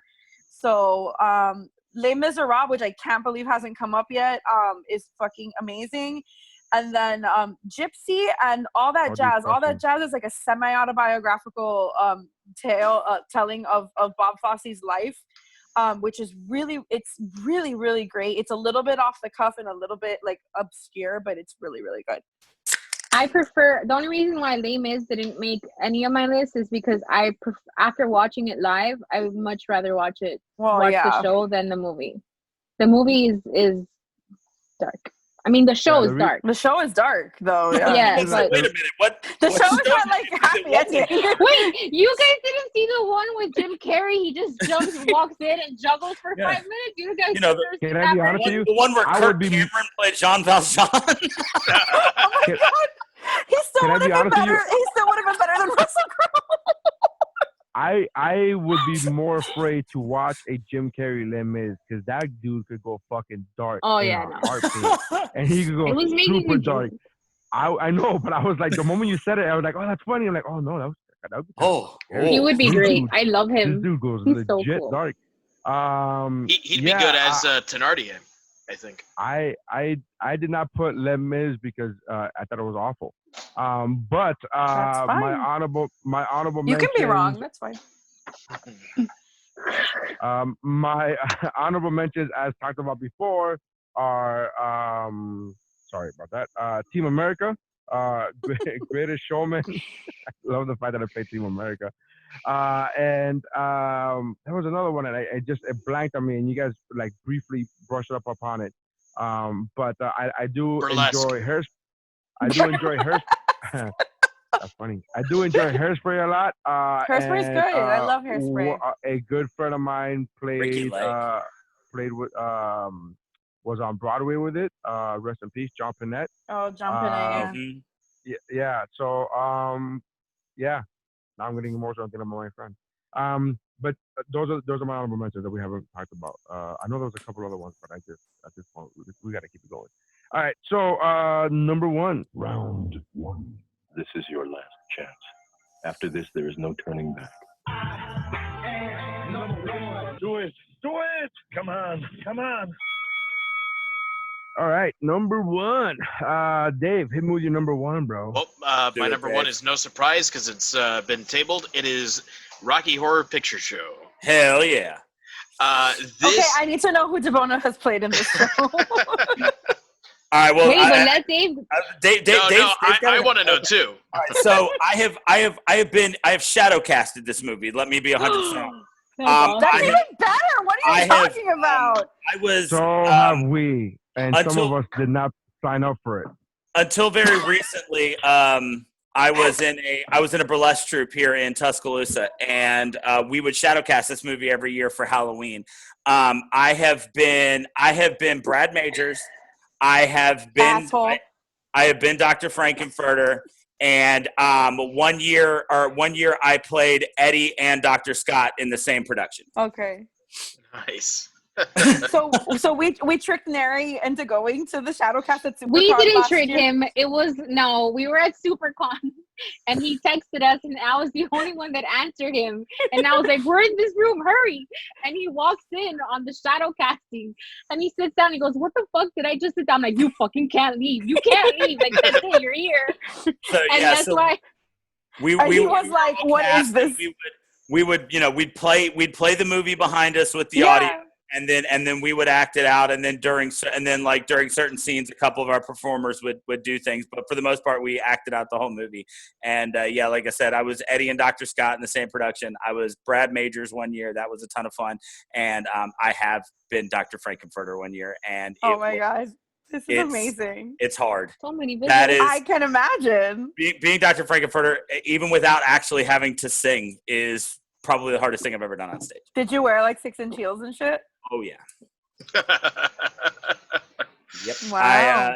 Yep. I did it in the corset and the heels and the whole nine. And the makeup, the whole thing. Cool. Oh yeah. Nice. So anyway, Dave, you got it. Let's talk about Rocky Horror. So Rocky Horror is this musical where, unlike Willy Wonka, it's something that I came to obviously as a teenager. Not something that I've been loving since I was old enough to watch television. And basically from the moment that I saw it, it clicked with me, and I'm like, this is the greatest thing ever. Because it's a B movie for all intents and purposes. It's something that I love. It's sci-fi, it's horror, it's comedy. Let me explain. And it's what a all B wrapped movie up in this perfect package where you're interacting with the movie, because it's an experience. It's not the same watching the movie at home, and you'll find yourself shadow casting along with the movie yourself at home. If you watch Rocky Horror and you know Rocky Horror, and even if you're watching it at home, you know the time warp, then just stop watching Rocky Horror. Right. But it was the sort of thing where, like Stephanie and I discovered that there was this really great shadow cast in Orlando. They would in City Place, right? It was called City Place. City Walk in Universal. City Walk, which is right by right where Universal Studios is.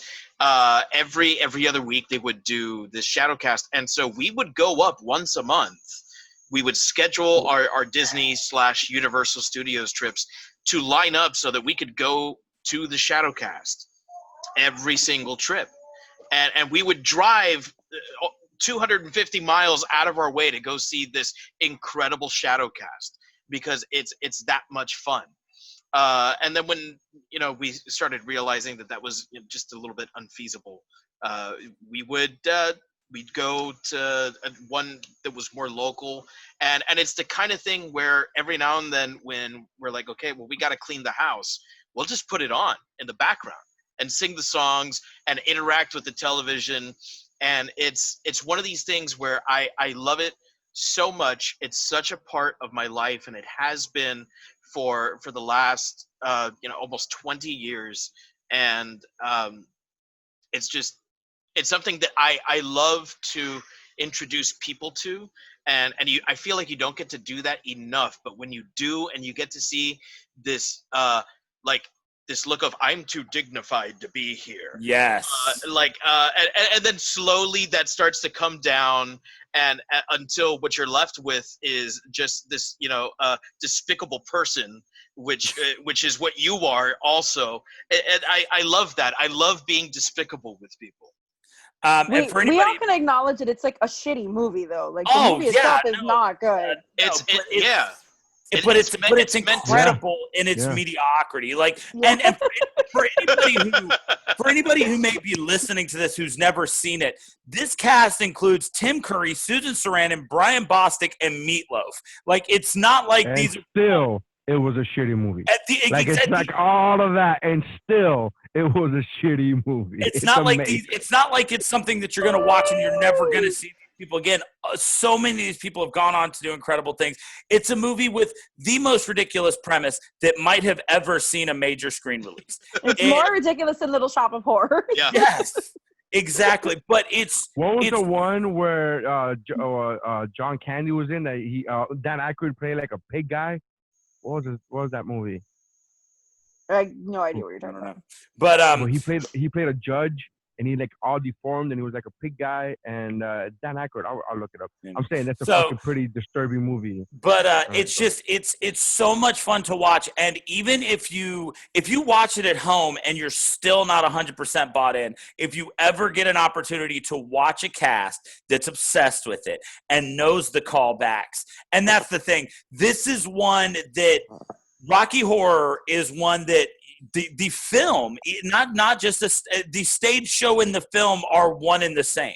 It's the shadow casting, and it's watching it in a theater with an audience that knows the callbacks and knows how to have fun with it and throws stuff on stage and knows when when you turn on the flashlights for there's a light and you've got your newspapers out when it's raining. It's a cast that knows. When I was a part of this, we would actually sell prop bags. So you would buy your ticket, and then when you came in, you could buy a $10 prop bag that we stuffed the day before and that had stuff to use in it.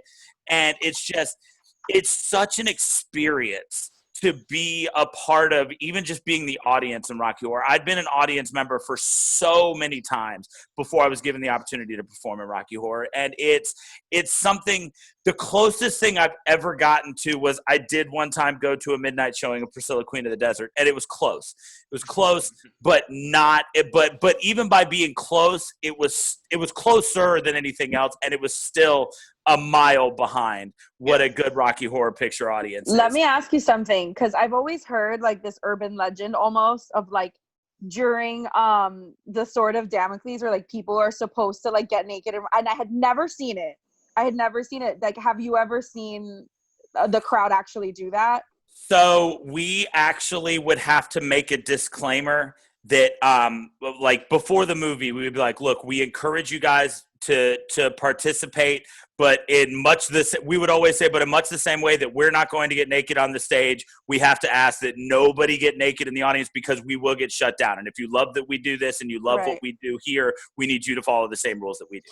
So now, I had always heard about it, and then I had never seen it. And then last year at SuperCon always has it. So we usually just pop in, even if we usually just kind of stay until time warp and then leave.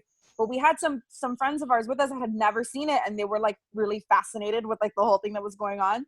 And I shit you not, it was like in a giant ballroom in the Miami Beach Convention Center, and I Sword of Damocles is on, and I was just I didn't even really think about it. And then I started seeing people take off their clothes, and I freaked the fuck out. I was like, I have never seen this. I've always heard about it, but I've never actually seen it happen. And it was ridiculous and great. So as conservative as Alabama is, like, we would always have to be very upfront with people about how they had to follow very specific rules, because we were always towing a very fine line between all being arrested and giving obscenity tickets. And this isn't just for Rocky Horror. Like I said, I was in the burlesque troupe. I mean, we did shows monthly.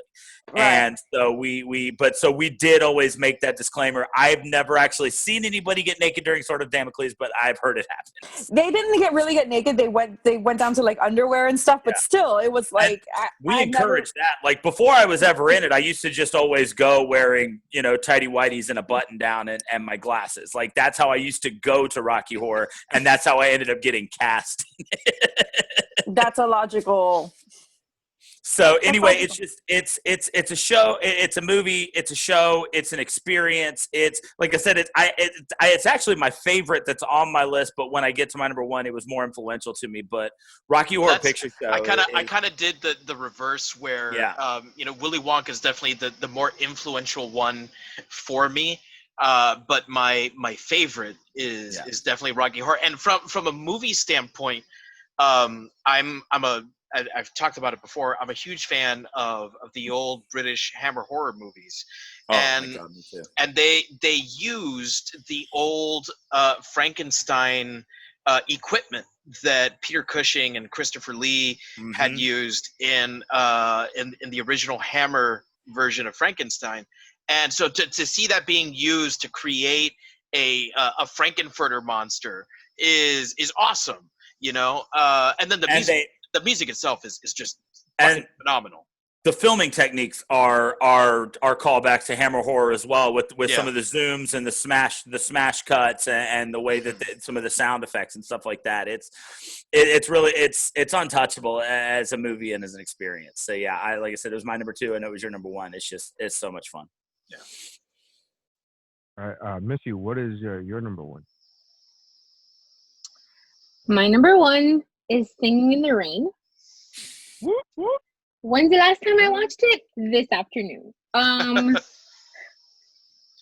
saw this movie. The first time I saw this movie was 3 years ago. There was like a 50-year anniversary thing where they were going to play it in the theaters. Yeah, and it was like not the best time in my life. So I was like, old movie, Gene Kelly. What could go wrong? Oh my God, I love this movie so much, and I can't get enough of it. Like there's not an amount of times that I can watch it where I'm like, okay, I'm gonna take a break. Like at one time I watched Matilda a lot because I was babysitting my little cousin, and that was like 10 years ago, and I still can't watch it.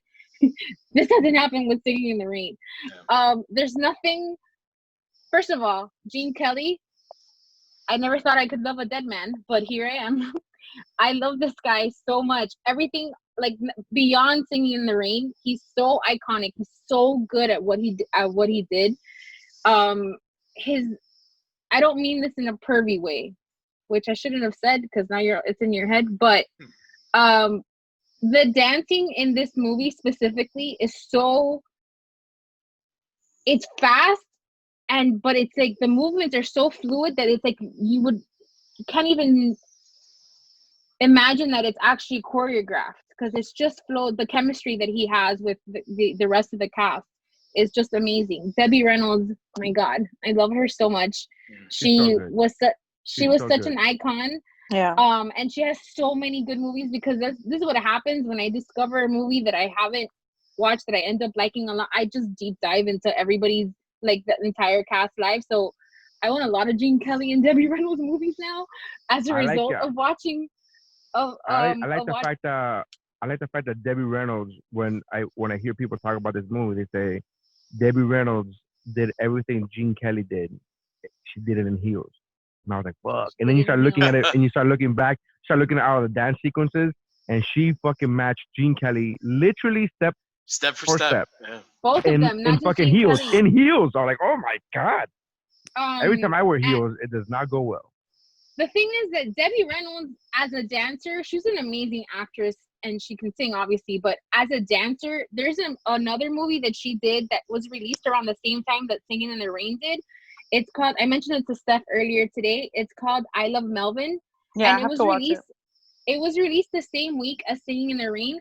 But in this movie, her love interest in that movie is Donald O'Connor. And that movie by itself is amazing too. Yeah. So, but anyway, going back to Singing in the Rain, there's nothing about this movie, like, again, I know I've mentioned it, and I'm sure it's gonna be a bit, but the costumes in this movie are just so fucking good. Like, I love the fact that this movie came out, I think it was in the 50s, right? Yeah, 52. And it's talking about the whole transition in Hollywood of going from silent films to talkies, what they used to call it. Right? Am I right? Yeah. Okay. Yeah. So, and I just think it's really interesting, like, seeing it now for the first time 3 years ago, but seeing it now, how just like they were going back. I don't know. It just works so well. And also, last thing I'll say before I'll pass it on to Neri, but the soundtrack is amazing. This is another album that I can listen to from start to finish. But I listen to "You Were Meant to Me" for me like a lot more than I should. And that scene is just like everything that I love about old Hollywood is in that scene. Like the class, the romance, the mystique of these two people that are coming together, and it's just like everything that rom-coms are based off of now was built off of the back of old Hollywood. So I could literally talk about this forever. So yeah, that's my number one. I love Gene Kelly forever, and Debbie Reynolds is everything. And Donald O'Connor, even though Gene Kelly and Debbie Reynolds are iconic, but Donald O'Connor like holds his own in this movie. Yeah, he matches not in heels, but he matches Gene Kelly, tap for tap. And they have this one song, I think it's called Moses Supposes. The choreography in that scene is so fucking great. Like they jump on a desk, they jump down, they move the guy around, and they it's just amazing. I love this movie so much. So I was really in between Bye Bye Birdie and Singing in the Rain.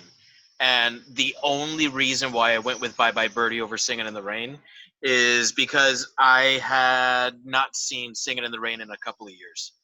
And so just going off of the one that I remembered more, I was going with Bye Bye Birdie, but I love Singing in the Rain. It's a great pick. Yeah, I mean, as far as when, I think the last time I saw it was a year ago, maybe. I was on a cruise ship. I know for a fact that happened. So I think it was a year ago. I don't remember. But I love this movie. Singing in the Rain it really is fantastic. It's one of the ones that I haven't shown it to her yet, but I'm very much looking forward to showing it to my daughter. Just the dancing sequences alone. I mean, you could separate this movie. This movie is mountain worthy for a multitude of reasons. You could have this movie on a mountain of dancing movies, and it's well deserved. You could have this movie on a mountain of songs, just purely based on the songs, and it'll be very well deserved. The acting is fantastic. I do like the story. Unfortunately, because of the story, we don't get any kind of diversity in the film. Again, based upon when it was made and about the time that it was made. We're not going to get any diversity. It's about Hollywood in the 40s. There was nobody of color in Hollywood in the 40s or the 50s when the movie was made. So, but yeah, that transition is great. I remember watching this film after I was taking a film class, and I remember they we go through the history of film and how they went from silent film to talkies and the trouble that they had with sound and where to put the microphone and all this. I remember learning about all of that before watching this movie, and then when I'm watching this movie, I'm like, this is actually fucking factual. Like it's like, a lot of people get shit for films not being historically accurate, but I'm like, no, this is actually part of the real thing. This is a lot of the problems that they had, and a lot of these silent film actresses were super gorgeous and amazing, but they couldn't hold the note, and they but I just like this movie. I just love this movie for so many reasons. But Gene Kelly and Debbie Reynolds, holy fuck! Didn't Debbie Reynolds not actually sing every song for herself on that? Like "You Are My Lucky Star" was sung by somebody else, right? Oh, I have no idea, but the singing, the dancing is always to me my favorite. I swear I remember reading one time that Debbie Reynolds didn't actually sing "You Are My Lucky Star," but I could be wrong. But no, it's a great pick. I have nothing against the pick. It was just you were talking about like actresses not being able to hold their own, and I feel like Debbie Reynolds didn't actually sing all her own songs. What I meant by that is the character. Like yeah, I know. From going from silent film, all these silent film actresses, a lot of these silent film actresses, they had shit voices, and they didn't need voices when the fucking films were silent. But then they got to transition to. We didn't need voices. We had faces. Exactly. They had cue cards that said, "Oh my, the police officer." Oh, and also fun fact: Rita Moreno's in this movie. She's she doesn't have a talking role, but she's there, and it's like a pre-West Side Story, role, and it's really interesting to watch her. It's very, very small, though. She's not. I didn't remember that because then I would not have said that there's no person of color in this movie because then I guess that's a speckle. There's a but they don't let her talk. So I don't know if that checks off the mark. I love this. I love this movie. I love this movie. It's really good. I can't. I didn't get to watch this movie in its entirety until maybe 10 years ago. So I'm not like, it's not like, oh, I've been here forever. Like it's still relatively. Oh no, I've been here for 3 years and I'll die loving this movie. Like I've had seen it since I was a kid. Yeah. But that's it. All right. It's in my so account if anybody wants to watch it. My account, please. All right. So number one is all right. DeBono, what do we got for number one? So my number one actually came out the same year as Rocky Horror. It's one of, if not the most influential things in my entire life. Like it's up there with discovering London Calling by The Clash as something that very much molded the person who I am. And once I remembered it, there was no doubt it was going to be my number one. Came out in 1975. My number one is Tommy. Great movie, man. I didn't even think about Tommy. Tommy is something that has been a part of my life since I was a very small child. I used to watch Tommy with my mom. I love the album Tommy, where The Who does all of the music, but the movie and the soundtrack version of Tommy is so absolutely incredible. The movie itself is super trippy and super weird, but I mean, when it comes down to the movie and you've got Eric Clapton, Tina Turner, and Elton John doing Who songs and very much making them their own. Tina Turner as the Acid Queen was the very first thing I ever saw Tina Turner do. I had no idea who Tina Turner was until I watched Tommy with my mom. This movie is incredible.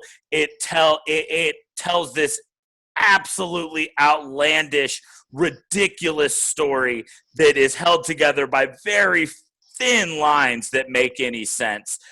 From beginning to end. By the end, none of it makes any sense. But by the end, it's all completely and totally fantastical. But the music is so incredible. And one thing that sets Tommy apart from everything else on my list is Tommy is it's a rock opera. There are no spoken words in Tommy. Right. Every bit of Tommy is sung from beginning to end. You listen to Tommy, you watch Tommy, you get the exact same songs, the exact same story. It's just when you watch the movie, you get all of the crazy 70s visuals that go with watching Tommy. It's something that when I saw it when I was a kid, it was like, okay, like this is why I love rock music, because it can literally be everything. It can tell stories, and it can be love songs, and it can be battle declarations, and it can do everything. And when I first saw Tommy, I couldn't believe what had just happened. And it was the first time I'd ever seen something where every single bit was sang from beginning to end. And it's something that will just forever hold up as one of my favorite movies. Definitely. And like I said, while I do the watchability and the sing along and stuff like that of Rocky Horror is higher for me when it comes to just the music. And if that's what we're looking at with musicals, then Tommy, in my opinion, is just absolutely untouchable. It's an incredible Who album where they went and got some of the biggest artists of the 70s to then do their songs and tell this story. And it's so wild. Like, it's like nothing you've ever seen. If you've never seen Tommy, it's about a guy who's not really blind, deaf, and dumb, but he's been convinced that he is for so long that that's how he lives his life. He becomes incredible at ping pong. There's a cult created to him. There's a cult created against him. I mean, just everything about Tommy is so bizarre and so quintessential 70s, but also just so The Who through and through. It's something that I honestly just, in my opinion, when it comes, like I said, you look at my list, everything on here's got a rock tinge to it, and Tommy is the reason that so much of this can exist. So my number one has got to be Tommy. I feel like if Tommy had been produced in the 80s or the 90s, that it would have been a project that Terry Gilliam would have just run with. Oh man, it's got that like weird, fantastical, like just imagination thing to it. Yeah, exactly. Yeah. It is the Who's Best album, hands down. You know, I could argue Quadrophenia on that, but I'll let you go. But okay. But it's definitely one of, if not their best albums. And then to turn it into a movie, and like I said, then to turn around and see, I mean, in the 70s, Eric Clapton, Tina Turner, and Elton John, I mean, they were it. Like, those were the voices of the 70s. And to go get them and be like, hey, here's this song, make it sound like one of yours so we can put it in this movie we're turning this album into a movie. And they were all about it. Like, honest to God, I think that Elton John's version of Pinball Wizard is a little bit better than the Who's version of Pinball Wizard. I love that song so much. That's my favorite Who song. It's got such a different tempo and feel to it when Elton John does it in that movie, as opposed to the actual Who version that's on the album.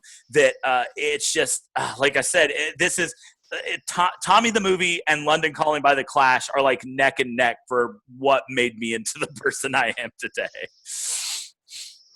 All right. Great. Right on. Never seen it. Never even heard of it. Had to look up how to spell it. You've never heard of it? Me either. You don't know how to spell Tommy? I had to look up whether it was with a Y or IE. Oh, it's literally the Who released an album that was an opera.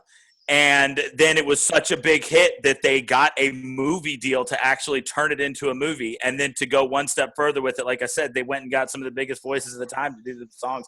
It's insane. It also then became a stage show after, because it does like tour and stuff. Yes, but like David said, like if Terry Gilliam had got his hands on it, then I think it would be one of those things that people would look back on, like Brazil, and be like, "Oh my God, look at this masterpiece!" Because all of the outline is there for a Terry Gilliam movie. You're absolutely right. All right. Right on. Steph, number one. Much like how Dan, you were saying that, like, you know, this became a part of who you are. Like, I very much feel the same way about my number one. It was a Blockbuster rental that was on a Friday night, and we would go every week, and we'd all pick our Blockbuster movies, and it had me from the minute it opened. And my number one is Moulin Rouge.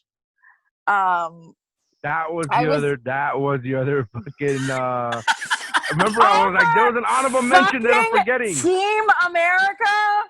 Oh no, I'm not Team America all the way over Moulin Rouge. But again, I remember for the honorable mentions, I was like, I can't remember which worst. Movie. Yeah, absolutely. Like, there's no doubt in my mind for a fact that Team America is over Moulin Rouge. But I just couldn't remember from honorable mentions. But I do love Moulin Rouge a lot. Oh my God, Missy, are and you he okay? says it. He keeps saying it over and over again, like we didn't hear it the first time. Oh, Team America over Moulin Rouge. Team America over Moulin Rouge. Yeah. So I was in a really bad place when I saw this movie. I had. Were you with David? No. No. I was like going through a breakup like that same day. And shit. I was just like in a really Look bad place. what you did. You made it weird. I just had like a couple of things going on simultaneously. In a very like teen angsty point in my life. And Avril Lavigne kind of way. Yeah. And I saw Moulin Rouge, and I don't know if it was like the combination of just like being in a really dark place and then seeing this movie that like doesn't give you the happy ending, but it's so like the perfect ending, and there's no other way I could imagine that being any different. And it was really the first thing I saw that was the first jukebox musical I ever saw, where there are original songs, but they took songs that like everybody knows and threw them in there. I remember just like sobbing uncontrollably, pretty much the entire time. It's the movie that made me fall in love with Ewan McGregor. He's such a beautiful creature. I mean, I can't. He is Obi-Wan. He is Right. Obi-Wan, Such a beautiful but this creature. is before Obi-Wan. But I mean, this movie is just incredible. I love Baz Luhrmann. Baz Luhrmann is very much about style. If you don't know anything else by Baz Luhrmann, I think the other thing that he's done that's really popular is the '96 Romeo and Juliet, which is also fantastic. Oh my God, I love that so movie fucking good. Unashamedly. I know, so good. I love Baz Luhrmann to the point where I thought for a minute when I first saw The Greatest Showman, I had a moment where I was like, is this Baz Luhrmann? And it's not, but it's very much in that same style. Yep. So, and it's Hugh Jackman, and those two are like attached at the hip, so whatever. But anyway, I can't say enough good things about this movie. I didn't know Nicole Kidman could sing before this. There is now a Broadway stage show that just I've only heard the soundtrack pretty obsessively over the last year, but it takes music wise, it takes everything I loved about the movie and just pumps it up to another level. So I'm dying to see that stage adaptation. But does it Moulin turn it Rouge, to 11? You could say that. Oh you my could say God, that. I didn't have this as Spinal Tap on my list. I wouldn't qualify this as Spinal Tap as a musical. Otherwise it would have been my number one. Also not to actually you, but Phantom Menace was 99 and Moulin Rouge was 2000. Okay. I legit knew that, but I did not want to be that fucking person. I was like, you know what, Neri, you've been on her all fucking day. I didn't want. I was a dick, right? I started the episode with like, you fucking cut me off all the fucking time. So I was like, you know what, I'm gonna hold back and I'm not gonna say shit. I'm being the good guy. But I knew for a fact, I was like, nah. He was okay. Well, then I stand corrected. He got this role because of Obi-Wan. Fact. I was like, well, then I stand corrected. But well, anyway, you actually lay corrected. I do lay corrected. You're right.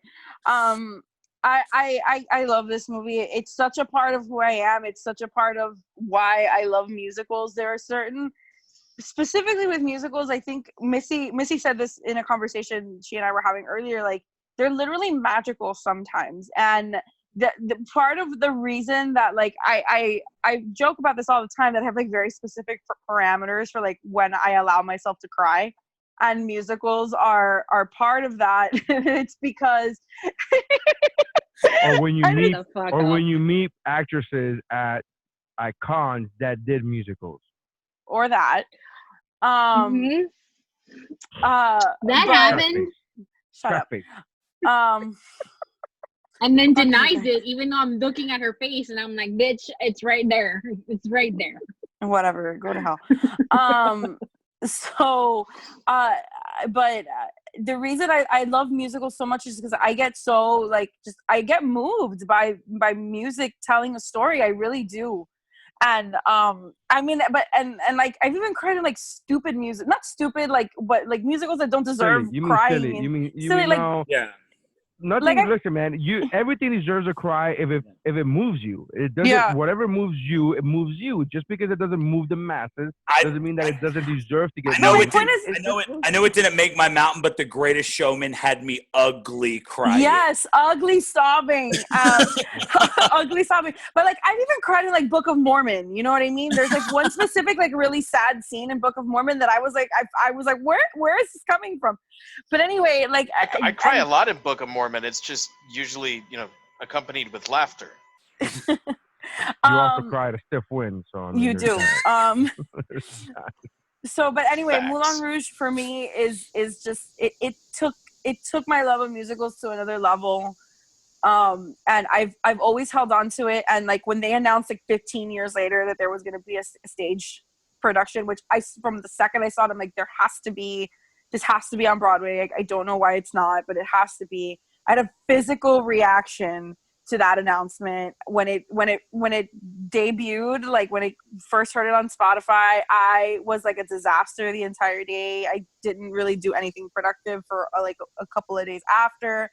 I really am obsessed with, still to this day, love this fucking movie. And if there's anybody who's never seen this movie or Romeo and Juliet, and you doubt how big Baz Luhrmann was at the time, there used to be a show called TRL on MTV where people would call in and vote for music videos. And Baz Luhrmann had a spoken word piece called "Don't Forget to Wear Sunscreen" that made it onto TRL. That's right. I forgot about this. Oh my God. 100%. He just fooled all of us. Forgot about this. Yeah. Wow. I love Moulin Rouge. I love the original movie. The only reason it didn't make my mountain is because the parameters I set for myself, which is the movies that I'll watch over and over again. But when I tell you that I'm dying to go to New York to watch this movie, even if it's for a day, like fly and watch it, go home, like that kind of insanity, because Steph and I, well, all the girls really, when they dropped the album of the new musical on Spotify, it was like an event because we would not shut the fuck up about it because every song is just better than the one before. So I could vouch for that. They would not shut the fuck up about it. I could literally. You vouch weren't for even that. in the chat that we were talking about. You fuckers were bleed into the fucking main chat about it. We know because the fucking guys were like, "Can they shut the fuck up about it already?" Don't give me this shit. I'm literally agreeing with you, and you're fucking getting mad at me for agreeing with what the fuck you said. Because we weren't. That didn't come anywhere near you. So what are you talking Yes, about? It was in the main chat too. There's a literal text message thread that's only girls. You're not in it. There's actually. You know who else is not in it? The listeners to this podcast. You're right. I'm sorry. Anyway, Moulin Rouge is an amazing pick. It was iconic when it came out. The Lady Marmalade, the song, like it just until this VMA, day, that it VMA still performance, like everybody remembers that VMA performance, and it's still good. It's still a good song to this day. So yeah, the fact that they reimagined it on Broadway, I can't wait to see it with my own eyeballs. Piece of advice: if you're ever in Paris and you go by it, just don't mention the musical. They get really pissy about it. Oh, really? Yeah. Wait. French people get pissy? No, I know, right? Go figure. I saw this movie. This is another movie that I saw in the theaters, and I'm pretty sure I saw it myself. Maybe I can't remember exactly. But I remember the first half of the movie. It goes so fast. Yeah. His style is so fucking fast, and you're like really turned around, and he's doing it for a purpose. The whole purpose is you're walking in there as that Ian McGregor character, like not knowing what the fuck is happening. Yeah, you're supposed to get like swept up in the whirlwind of the environment. So you're supposed to get swept up in the whirlwind. And I immediately understood that. I immediately watched that going like, oh my, I'm like, what the fuck is happening? And like, it was so fast and so, like he spins you around and all this. And I remember thinking to myself, like, what the fuck is happening? So I'm just trying to like grasp what's happening around me. And then it just fucking stops to a halt. And you go, oh wow, that was a lot. That was like a lot to take in. And I remember thinking to myself, this is, nothing, but this is like 18-year-old Neri going like, this is what the character's feeling. He's fucking feeling like he's running around that, right? Like that guy. Like I'm fucking that idiot. And I was like, I'm proud of myself because I understand film. I understand artsy things. I understand artsy. It's not just about click, click, bang, bang, man. It's fucking, I get it. I understand what's happening, man. I'm cool. I'm hip. And I remember watching it, and I fucking loved it. And it's funny because I know how much Stephanie loves this movie. Another movie that she loves so much that she's always trying to fetch happen about is Meet the Robinsons. And it has that same feel. So good. It has that same fucking like whirlwind, like fucking like, a good portion of that movie is so fucking out of control fast. And you go, what the fuck is happening? And then again, in Meet the Robinsons, just like in Moulin Rouge, it comes to a complete halt and it stops for, a good 2 seconds, 3 seconds. And it's just enough for you to go like, wow, that was fucking a crazy ride. That whatever I just did was a crazy ride. And I always associate those two things with Stephanie. Whenever I think about Moulin Rouge, I immediately think about Meet the Robinsons and vice versa, right? Like she's always trying to make fucking Meet the Robinsons a thing. And so I always think about whenever she brings up Meet the Robinsons, I think about Moulin Rouge. And I see those two things as a correlation between those three. But I love Moulin Rouge. I thought it was fantastic. It was great. Great. Nothing else to say about it. Really, it's fucking really good. I did think it was. I was not the biggest fan of the Romeo and Juliet of Baz Luhrmann, only because. Stop looking with that face. Only because I was dating a girl at that time who was such a huge fan and just beat me over the head with it. Not just how much she liked this and how much she liked Romeo and Juliet in general and how much she liked the movie, but also violently hit me over the head. She was fucking very violent. You should give it another shot because it's like really great. Oh no, I've given it a shot. I like it now. I just don't like it as much as I like Moulin Rouge because it lost that shininess, that luster. I will never get it back. I would say Romeo and Juliet is my favorite telling. The movie Romeo and Juliet is my favorite telling of Romeo and Juliet. And I've seen quite a bit different of not only in movies but in plays. Like everybody does fucking Romeo and Juliet, right? Every high school does Romeo and Juliet. So I've seen it a million times, but I will say that Baz's Romeo and Juliet is my favorite. But it still has like whenever, you know what I mean. It's kind of like that thing where it's like whenever I think about Moulin Rouge, I think about you and Meet the Robinsons. Whenever I think about Romeo and Juliet, that comes up like that. That's a memory that I can't shake. It's tainted. Yeah, it is exactly. And even though I'm a grown up, and it's not like, oh, I would never watch that movie. I'm like, no, the movie's good. I like the movie, but there is that like, oh, that was that fucking person's favorite. I'm not gonna name call, but that was that person's favorite movie, and I was like, I wish I liked Baz Luhrmann. I can't get into his movies. Harold Perrineau will always be my Mercutio. Yes, okay, he was great as Mercutio. Yes. John Leguizamo again. John Leguizamo's in all Baz Luhrmann. It's like in every Baz Luhrmann movie. Can I just tell you? That this is something that I'm being forced to look at this now. Like I never thought of it consciously. I never said I like Moulin Rouge because I get to see some form of representation of myself on screen.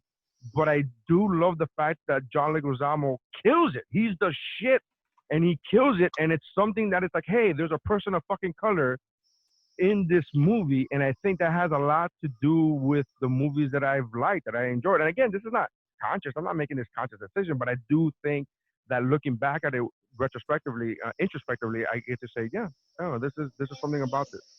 But I love that you love this movie so much, BFF. Like legit, I do love this movie. I love that it moves you to emotions that other humans feel. Thank you. I appreciate that. No, I really do. I think are you generally a statue, Steph? Yeah. I don't really. We call her a robot. All the time. All the time. Her nickname. There's a meme. It's not even just me, by the way. There's a meme that Neri made that like put my head on a Terminator and everything. Like it's. Technically, your head wasn't on a Terminator. It was just a metallic part of his face, like your skin was falling off, and that's what the meme is. Yeah, it's also the picture that I have when I'm not really like a mushy person. I'm not really like very. She's lying. She's lying. Not. Shut your fucking mouth. You just don't show it. That's all it is. She just doesn't show it. She does that thing. She just doesn't. She won't show it in a group chat, but she'll text it. Don't you worry. And get her drunk. Oh, but that's not fair. When you get anybody drunk, everybody fucking gets cries emotional when they're drunk. Not me. I become a clown, but that's fucking different. It's a different thing. Wait, I have a question for Dave. Dave, you didn't like The Great Gatsby, 2013's Great Gatsby? It's my least favorite. I love it. I didn't See, like I'm learning so much tonight. It's so good. Oh my God. I think. He's doing an Elvis movie now that's supposed to come out next year. Of course he is. I think Dave hates Baz Luhrmann. He hates Baz Luhrmann. If he doesn't give me karate Elvis, I'm fucking out of here, man. It's karate Elvis or fucking nothing. You better hit me with the kaya. Debona, do you like the Baz Luhrmann Gatsby? Oh yeah, I love it. I've got it. I've got it on Blu-ray. My wife, it was one of our first dates. That's cute. Was seeing the Baz Luhrmann Great Gatsby. I love Daisy Buchanan just like as a character. I've always like that's just one of those characters I always like gravitated towards. Anyway. He's got style. But you just don't like the style. No, it's not that I don't like the style. I think that for me, and this is just my opinion because I understand the appeal of Baz Luhrmann, but I think that he is all style and no substance. Look, I know we're way off the rails here. And we're looking at a 3-hour podcast, but if you watch the Get Down on Netflix that he did, about the birth of hip hop in New York in the 70s. Okay. Oh my God, it was so good. Dave just did that. You just mentioned two things that David doesn't like. Oh yeah, Dave's not hip hop. Luhrmann and hip hop. I did. He's like, oh, now I gotta watch two things I don't like. Okay. I gotta watch a person who I don't like talk about something I don't like. Oh fuck! Wow, I'm in. Fucking subscribe now. Subscribe now. Subscribe now. Please. Oh, I do understand what people like about him though.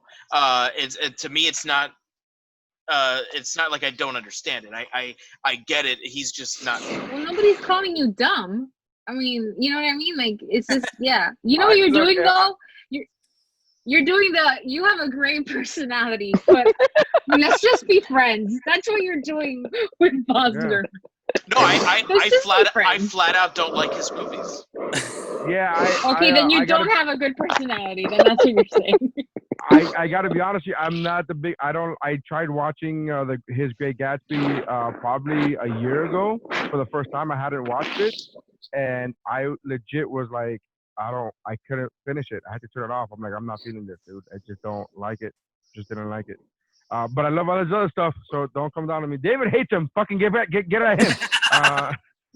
Fucking attack him. I fuck him. So that's a great number one. Listen, BFF, I'm glad that you talked about the emotion that music was bringing out of me because that's a great segue into my number one pick. My number one pick is such an emotional film for me.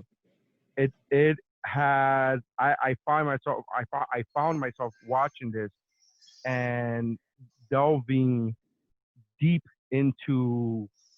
I tapped into something emotional. It tapped into something emotional that I was like, what the fuck is happening? Everything that you said about Moulin Rouge, I felt that same way when I watched that and like that, moving and like what's going on here, like looking around, like what the fuck is happening here? And I would even go as far as to say the first time I saw it, as much as I liked it for the music, as far as I liked it for the film, I didn't get into it deeper than that, deeper than anything else, until I started listening to the music without watching the movie. So, with that said, my number one is Hamilton. It's going to be my number one pick. I didn't watch Hamilton when my wife 2 years ago listened to the music on like Disney trips when I was asleep, and I just couldn't understand what was happening. Could you not hear me? There's like there's like music or something coming from somewhere.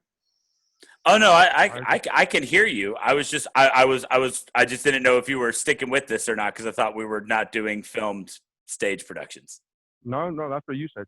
Okay. No, that's what you said. Those are the parameters you gave yourself. Is there music? Can you hear music or something? I don't know. There was something, but it's gone now. It's gone now. Yeah, okay. Lincoln's playing Nintendo down here. Way to ruin my fucking thing, kid. I'm sorry. Not you. I said kid. What part of you made you think you're a kid? Yeah, I got super. I listened to Hamilton's a couple of songs while my wife would listen to it in the car, and I didn't understand what was happening. The rapping was too fast, and coming from a kid who grew up on Bone Thugs, I thought that said a lot. I was like, I don't know what's happening. I don't know if I can get it. So I just said I don't get it. I don't understand. And while everybody was up on Hamilton, and rightfully so, everybody was like talking about how great it was. I was like, okay. Like I never downplayed it. I never talked down upon it. I just said it doesn't move me. It doesn't have. I don't have an interest. Like when it was like, oh, it's announced that it's gonna be on Disney Plus. I was like, oh, that's cool, that's fine. Like I'm not in the rush. I remember the conversation that Missy and I had one time. She's like, you wouldn't go see Hamilton? I was like, yeah, for like $100 a ticket. I'm not paying thousands of dollars because at one point they were like $1,000 tickets. And I was like, I'll pay $100 each, and for me that's a lot of money. Like for my pocketbook, that's a lot of money because I'm paying for 2 people. But then watching it, my wife sat me down and watched it last Thursday. Who is mouth breathing? Wow. I can hear Nobody? it too, so it's not me. Right? It's not. I'm just like, all right, somebody's a fatty. Because I'm fat, you get it. But my wife sat me down and watched Hamilton on Thursday, and then Friday, Saturday, and Sunday I drove up and down to West Palm Beach every single night, and I just listened to I the just fucking had an album image every- of her strapping you down in a seat, putting like the little Yeah. high chair tray Yeah, over very you much- with like a bucket of popcorn. Like, very all right, much Neri, Clockwork we're gonna Orange. watch Hamilton now. Very much Clockwork Orange. She's like, we're gonna watch it today. I'm like, all right, whatever. And she was like, oh, we gotta watch it. You're gonna love it. I'm like, all right, man, I'll fucking watch it. It's fine. I don't care. She got mad at me because I remember at one point I was texting you guys, and I was texting the guys the conversation I had with Vanessa. I was like, in the middle of the film, I was like, is he having an affair with his wife's sister? And Vanessa goes, emotionally, yes. I go, so just say no. He's not. That's the fucking answer is no. So that conversation, no, I he's not. But that conversation I texted to the guys, and as I'm texting it, like, oh, this is funny. She was like, can you put the fucking phone down and focus? Can you pay attention? And I was like, oh my God. Jesus. Yeah, look, I can't say anything about this pick because I watched it for the first time this past Saturday, and I've done nothing but listen to it ever since. Like when we get in the car now, my kids are like, "Oh, we're still listening to Hamilton." Well, I've been right, watching it for like 3 days before you, so I know all the things. But yeah, no, I agree completely, man. It's freaking incredible. In a similar funny wife moment. So we're watching. It's like 10, 15 minutes into it, and my wife goes, "Could black people go to Princeton back then?" And I was like, "No, none of these people were actually black." She was like, Yeah. She goes, "Okay," and then I was like, "Hey, I got other news for you. They didn't rap either." Crazy, fucking crazy. This is, I mean, honestly, man, I started.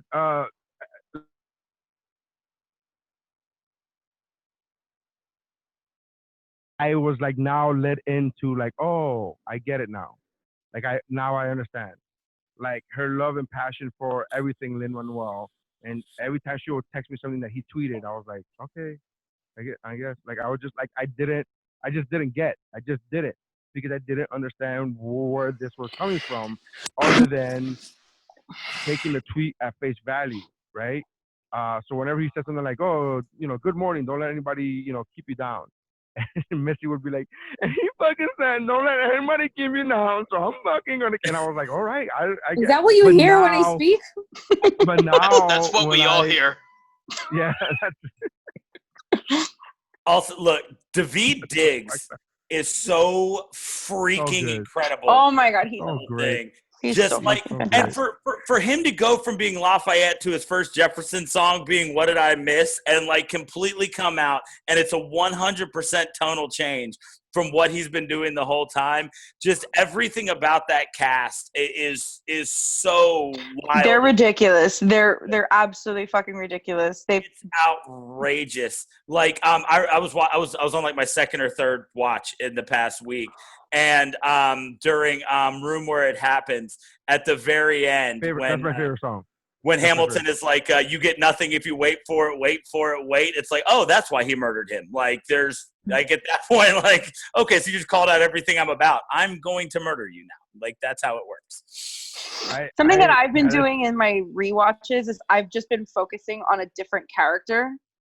And I'll like the last time I did it, I was focusing on Anthony Ramos, who's Lawrence and Philip. And Philip. And I just kind of pay attention to like just one singular character, because you do your first couple of like watches and you kind of are just trying to like absorb as much as you can, and then when you start just focusing on one person, just follow them around the entire time, like the nuances and like the layers upon layers upon layers of shit that happens in that show is it's bonkers. It's bonkers the shit that they fucking do. And I've seen it live, and I've seen the I'm so happy to have like the filmed version, just because like it's not the same as seeing a live show, but considering everything that like pandemic wise that we're going through, and I wish more things like this would happen. I think it's a way to like open the door to musical theater to like people that would otherwise not really care for it. Especially with a show or like not be Hamilton, able to afford it, or not be able to afford it, not have access for whatever the fuck reason. Literally me. That's everything you just said. Not afford it, wouldn't have access to it. Yeah, that's all. Yeah, that's and especially with a show like Hamilton that like is hip hop, and I think it just like introduces the concept of live performing and live theater to people that like would not otherwise, for XYZ reasons, care or want to care or whatever. I really wish it would happen more, but I just didn't want to do like stage up. But I listen. You're preaching to the choir here. I think when it comes to Hamilton, because Missy, do you have a tattoo on your wrist that says "Write Your Way Out"? I'm waiting for everyone to speak. Oh, I'm sorry. Okay. I just looked up and saw it. Yeah. The only other thing that I'll say, and then like I can, whatever, is Neri, if you are kind of turning the page on Lin-Manuel, since you like West Side Story so much, I really would really recommend getting into In the Heights, because I feel like In the Heights is like West Side Story for our generation.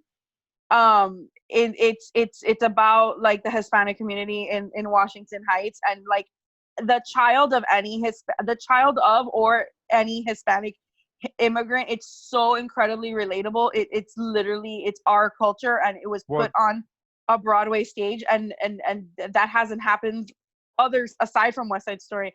That movie was supposed to come out this summer, and like got moved because of the fucking pandemic, so it's now coming out next year. But it's so good, and it's like it's salsa and bachata and reggaeton, and it's like it's really it's if you're into Hamilton, I really think that you'll be very much into In the Heights. I'm sure I will. But like that's what I was gonna say about Hamilton. Is like this is a story about white people, right? Like historically white people. Like they're all historically white people, and yet he found a way to make it relatable to a dude in his mid to late 30s in the year 2020 from a Hispanic background, that I listen to this and I'm like, it's such on a deeper level. Like I've been moved so much, and it was again, not just the first viewing. I was like, oh, this is cool. The first viewing, really, what I got from it was like, oh, first of all, I'm watching with captions, so I can kind of understand what's happening now. And B, I was like, oh, that's like a Biggie song. Oh, that's like this, and I started like connecting the hip hop connection to it, right? And I started doing that, and then on the listens to the album, I started getting more and more like, oh, this is like a deeper. This is like, all right, cool. This is like it's fucking deep. It's deep. So it's so deep. So I find myself getting so emotional, and I remember DeBono saying to us in the guy chat. We have a chat where it's just the guys. And in the guy chat, he said that he got very emotional when his son died, when Hamilton, the part, fucking, I don't know, spoiler alert, I don't know if you guys have seen it. But he got very emotional from that end forward. And I remember thinking to myself, I didn't get emotional. Like I didn't get emotional. Again, I had only seen it one time at that point, because my mind and focus and heart went towards the portion of the story about the immigrant rising and like, yourself, for lack of a better phrase, pulling yourself up by your bootstraps and letting your smarts do the talking for you, and then letting your ambition make you the person that you are, get you to the person. So that's where my focus was. And then when the bonus said that, I was like, what am I missing? So I went back and I started watching it. And when I watched it, because I'm blind, I almost legally didn't get my license renewed, because if the lady would not have let me take the eye exam 4 to 5 times, I don't think I would have gotten a driver's license. So because I say that, because the first time I watched it was in my TV in the living room, and then the second and third time I watched it was on my computer screen and my monitor, was literally like 5 inches from my face. And Lin-Manuel's performance when he's in the Theodoro song, when he's talking about Philip, and every time he talks about his son, when he talks about his mom, the couple times that he talks about his mom, you see the pain in his face. I'm like, oh fuck! I started getting emotional, and I was so glad that I was in my office and nobody was around, because I was like, last thing I need is somebody to fucking judge me, right? I don't need this shit right now. The ugly sobbing that happens in this, experiencing this is. So, it's very easy for me to have an emotional reaction to art, just any kind of art, that I'm wired that way. I would say that I am a writer, not so I understand the world a little bit. And to me, what the emotion that this experiencing this musical for so many years, just the sound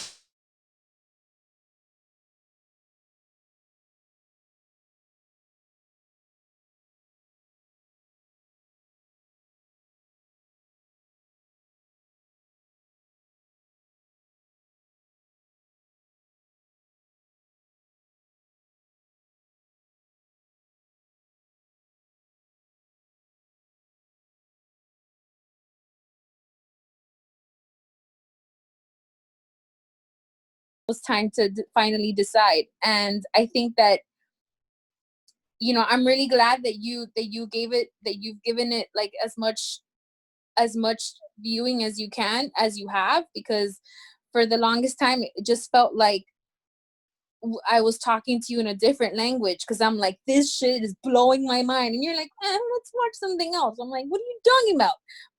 Wait. The option was never like, hey, do you want to go to Hamilton and watch Terminator? It wasn't that. Like, it wasn't No, like I was like, but I'm the just option saying was that, never like, there to watch it. You would just talk about something that you've seen, and I'm like, I haven't seen it. I can't relate. well, And guess no, what? but There's no way of me watching it.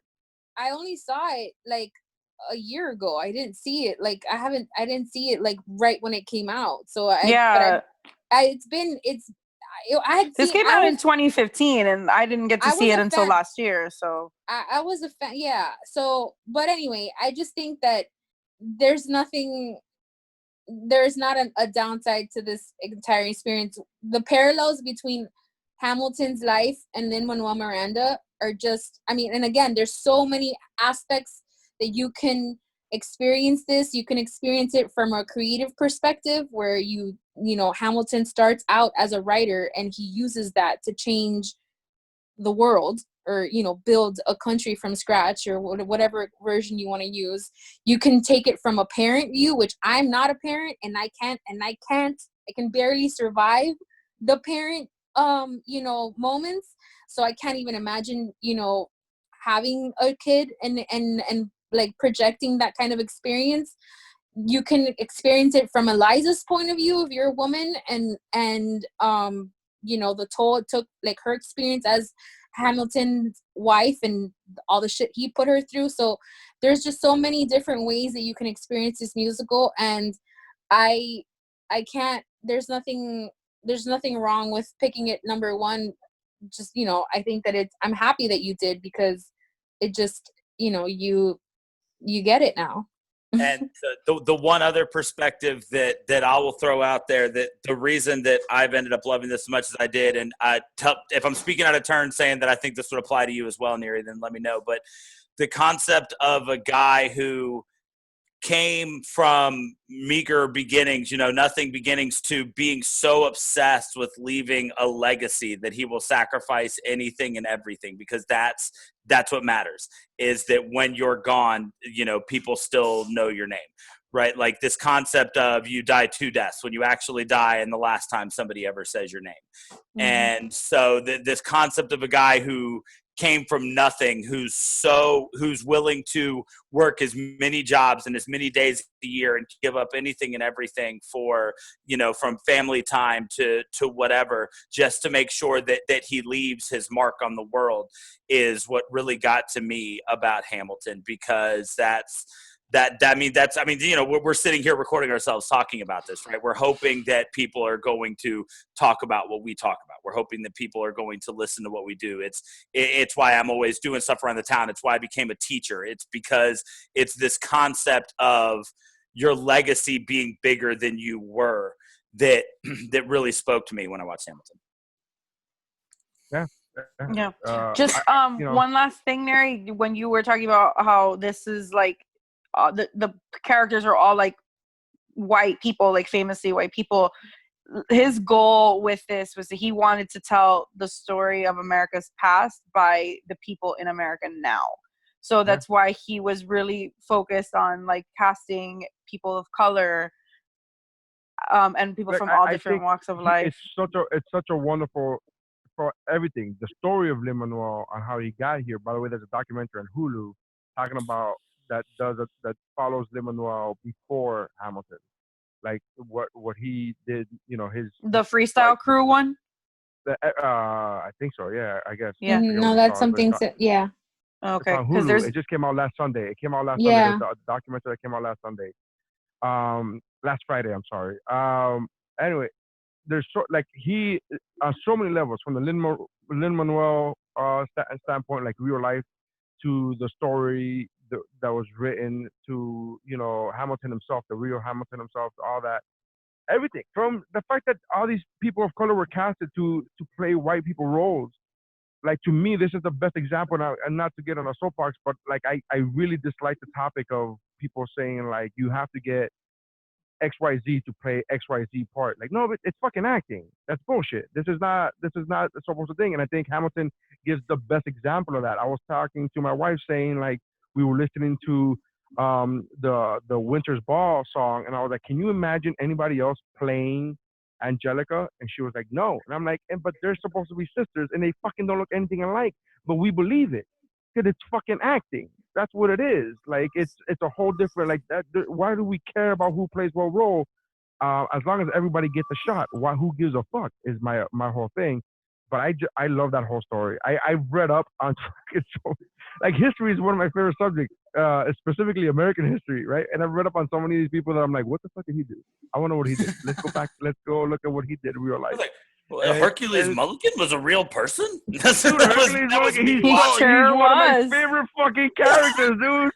And the fact that he's played with a fucking huge ass dude, he's just like, and he's like, American. I'm like, oh my, I fucking love that part. That's my favorite part. But I love that fucking part.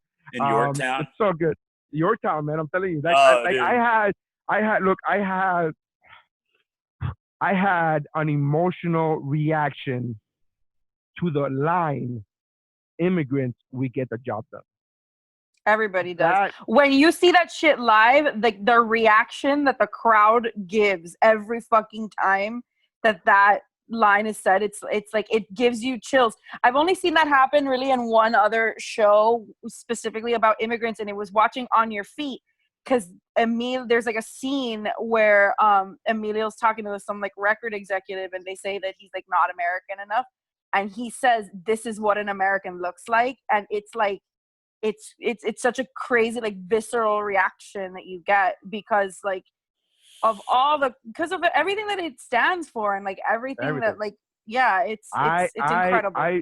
When I first saw the movie and they said that line, I chuckled. I was like, that's cool. And then every single time that it was said after that, every time I've heard it after that, and I'm telling you, man, it's an hour and a half drive from my house to the West Palm Beach Improv. And it's an hour and a half drive there, and it's an hour and a half drive back. And Friday, Saturday, and Sunday, I did that fucking drive. So we're talking about 3 hours each fucking day.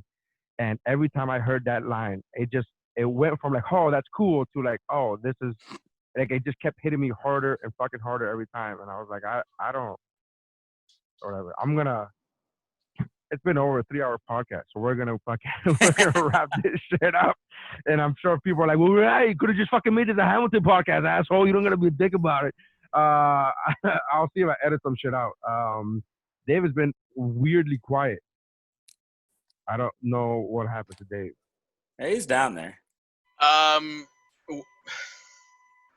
So I really like Hamilton, and it was one of those things where just like you, I kind of didn't get it until I saw it because Stephanie was obsessed with it, and I was like, yeah, okay, it's cool, but it's it's just it's a show, it's a play, like, that's all it is. And then I saw it on stage, and I loved it. I've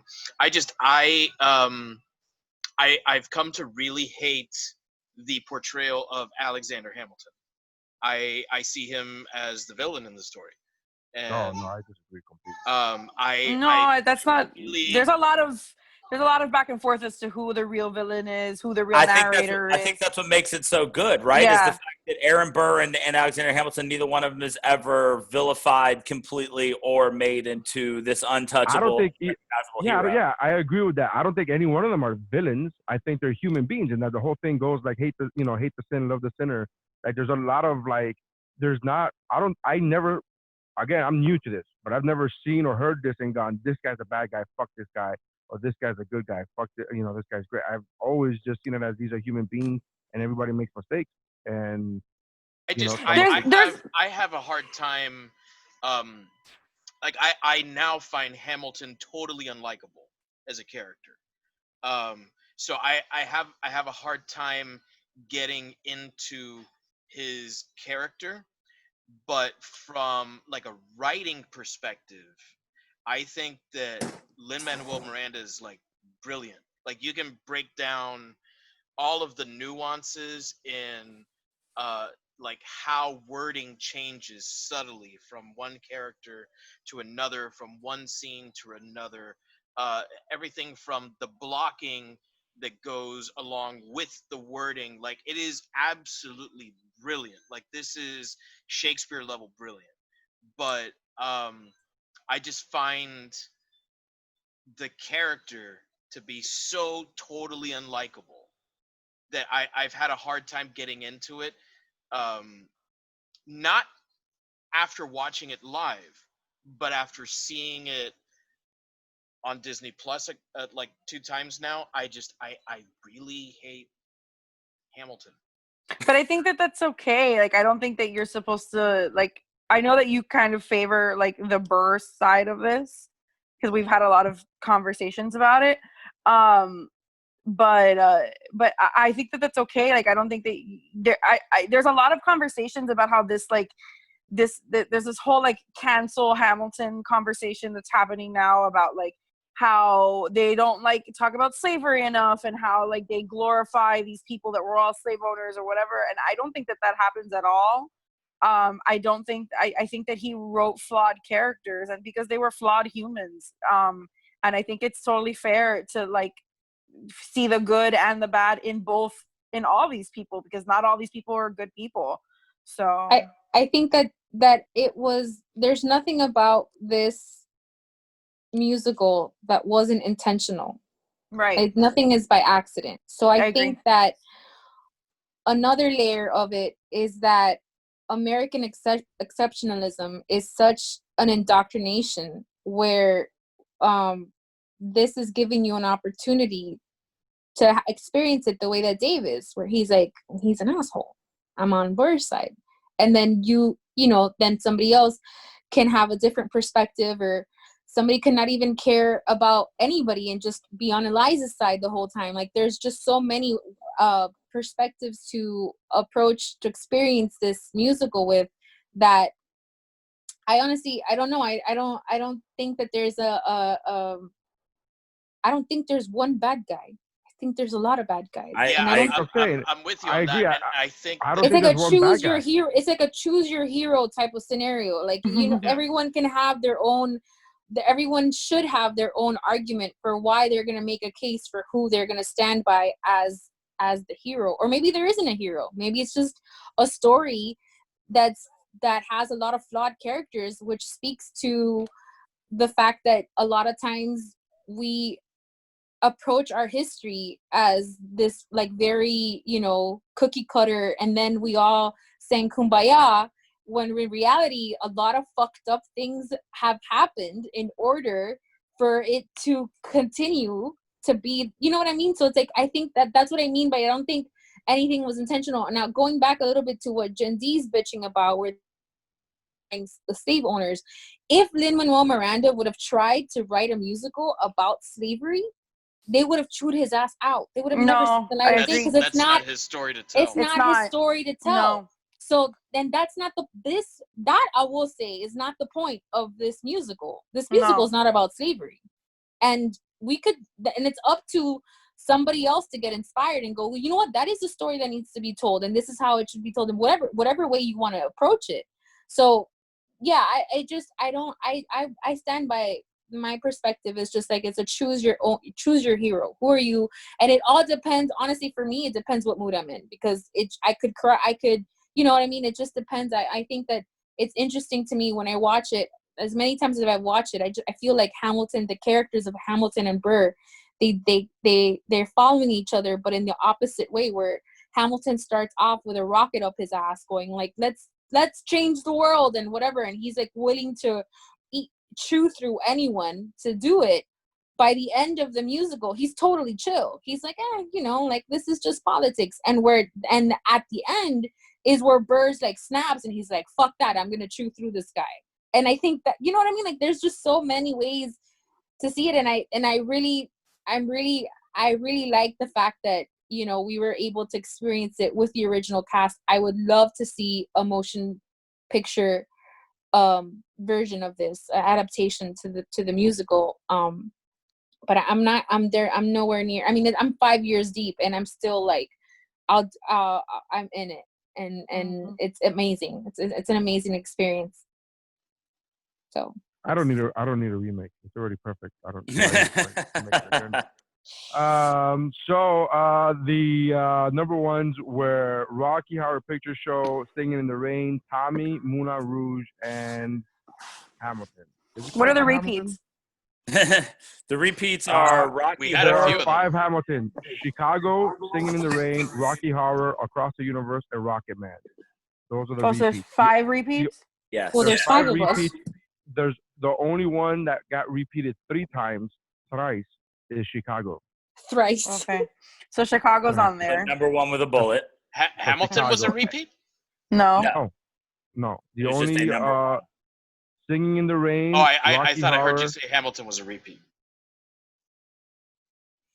Singing in the Rain, Rocky Horror, Across the Universe, and Rocket Man. Those are the well, there you go. As much as I There's hate 5 number ones. As much as I hate to see Rocket Man left off, all of the others were repeated at higher spots than number 4. So it seems like Rocket Man holds That's the fair. amount of weight. I'm good with that. That's fine. Right? With that, the motion has been passed.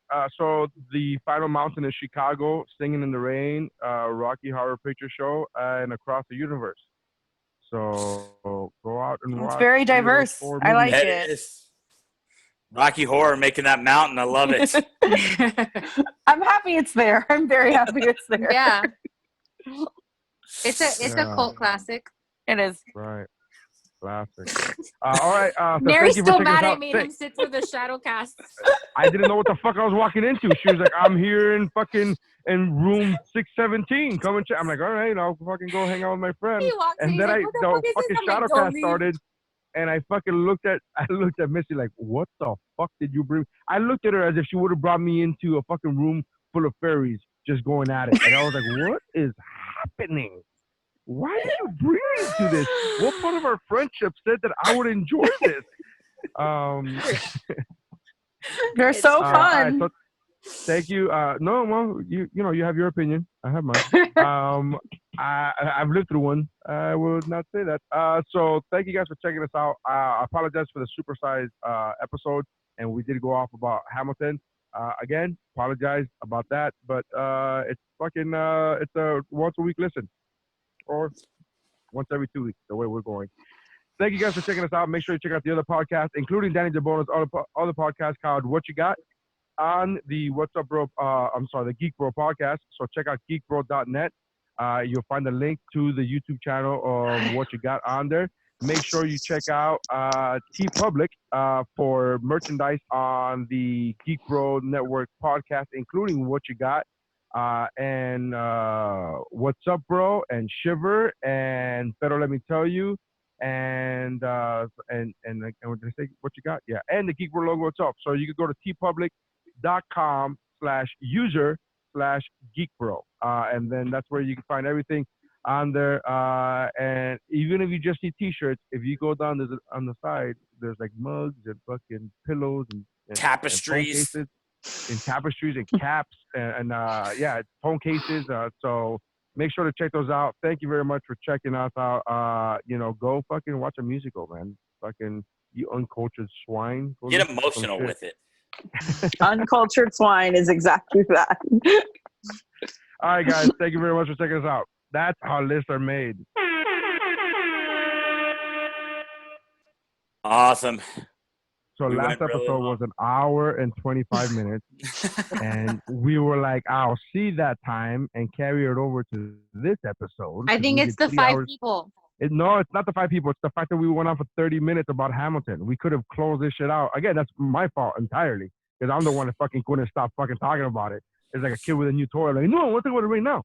Right. Like, yeah, but we've all had a teddy bear. No, but this is my first teddy bear. So I want to fucking talk about it right now. But yeah, it's fine. Again, I'm releasing these every 2 weeks now because we used to record twice a week.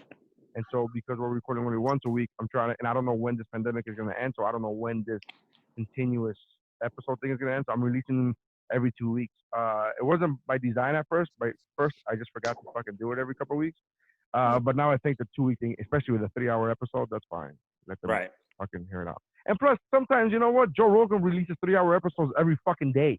Every day. And people every day?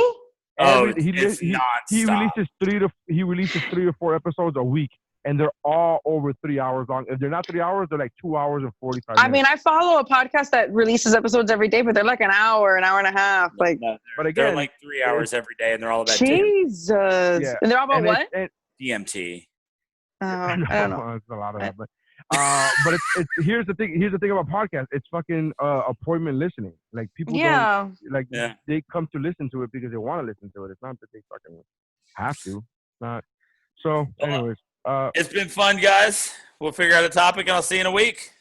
Peace. Oh, we gotta do movie intros. Bye. Yeah, we'll do movie intros. Bye. Bye. No, let's do video gaming.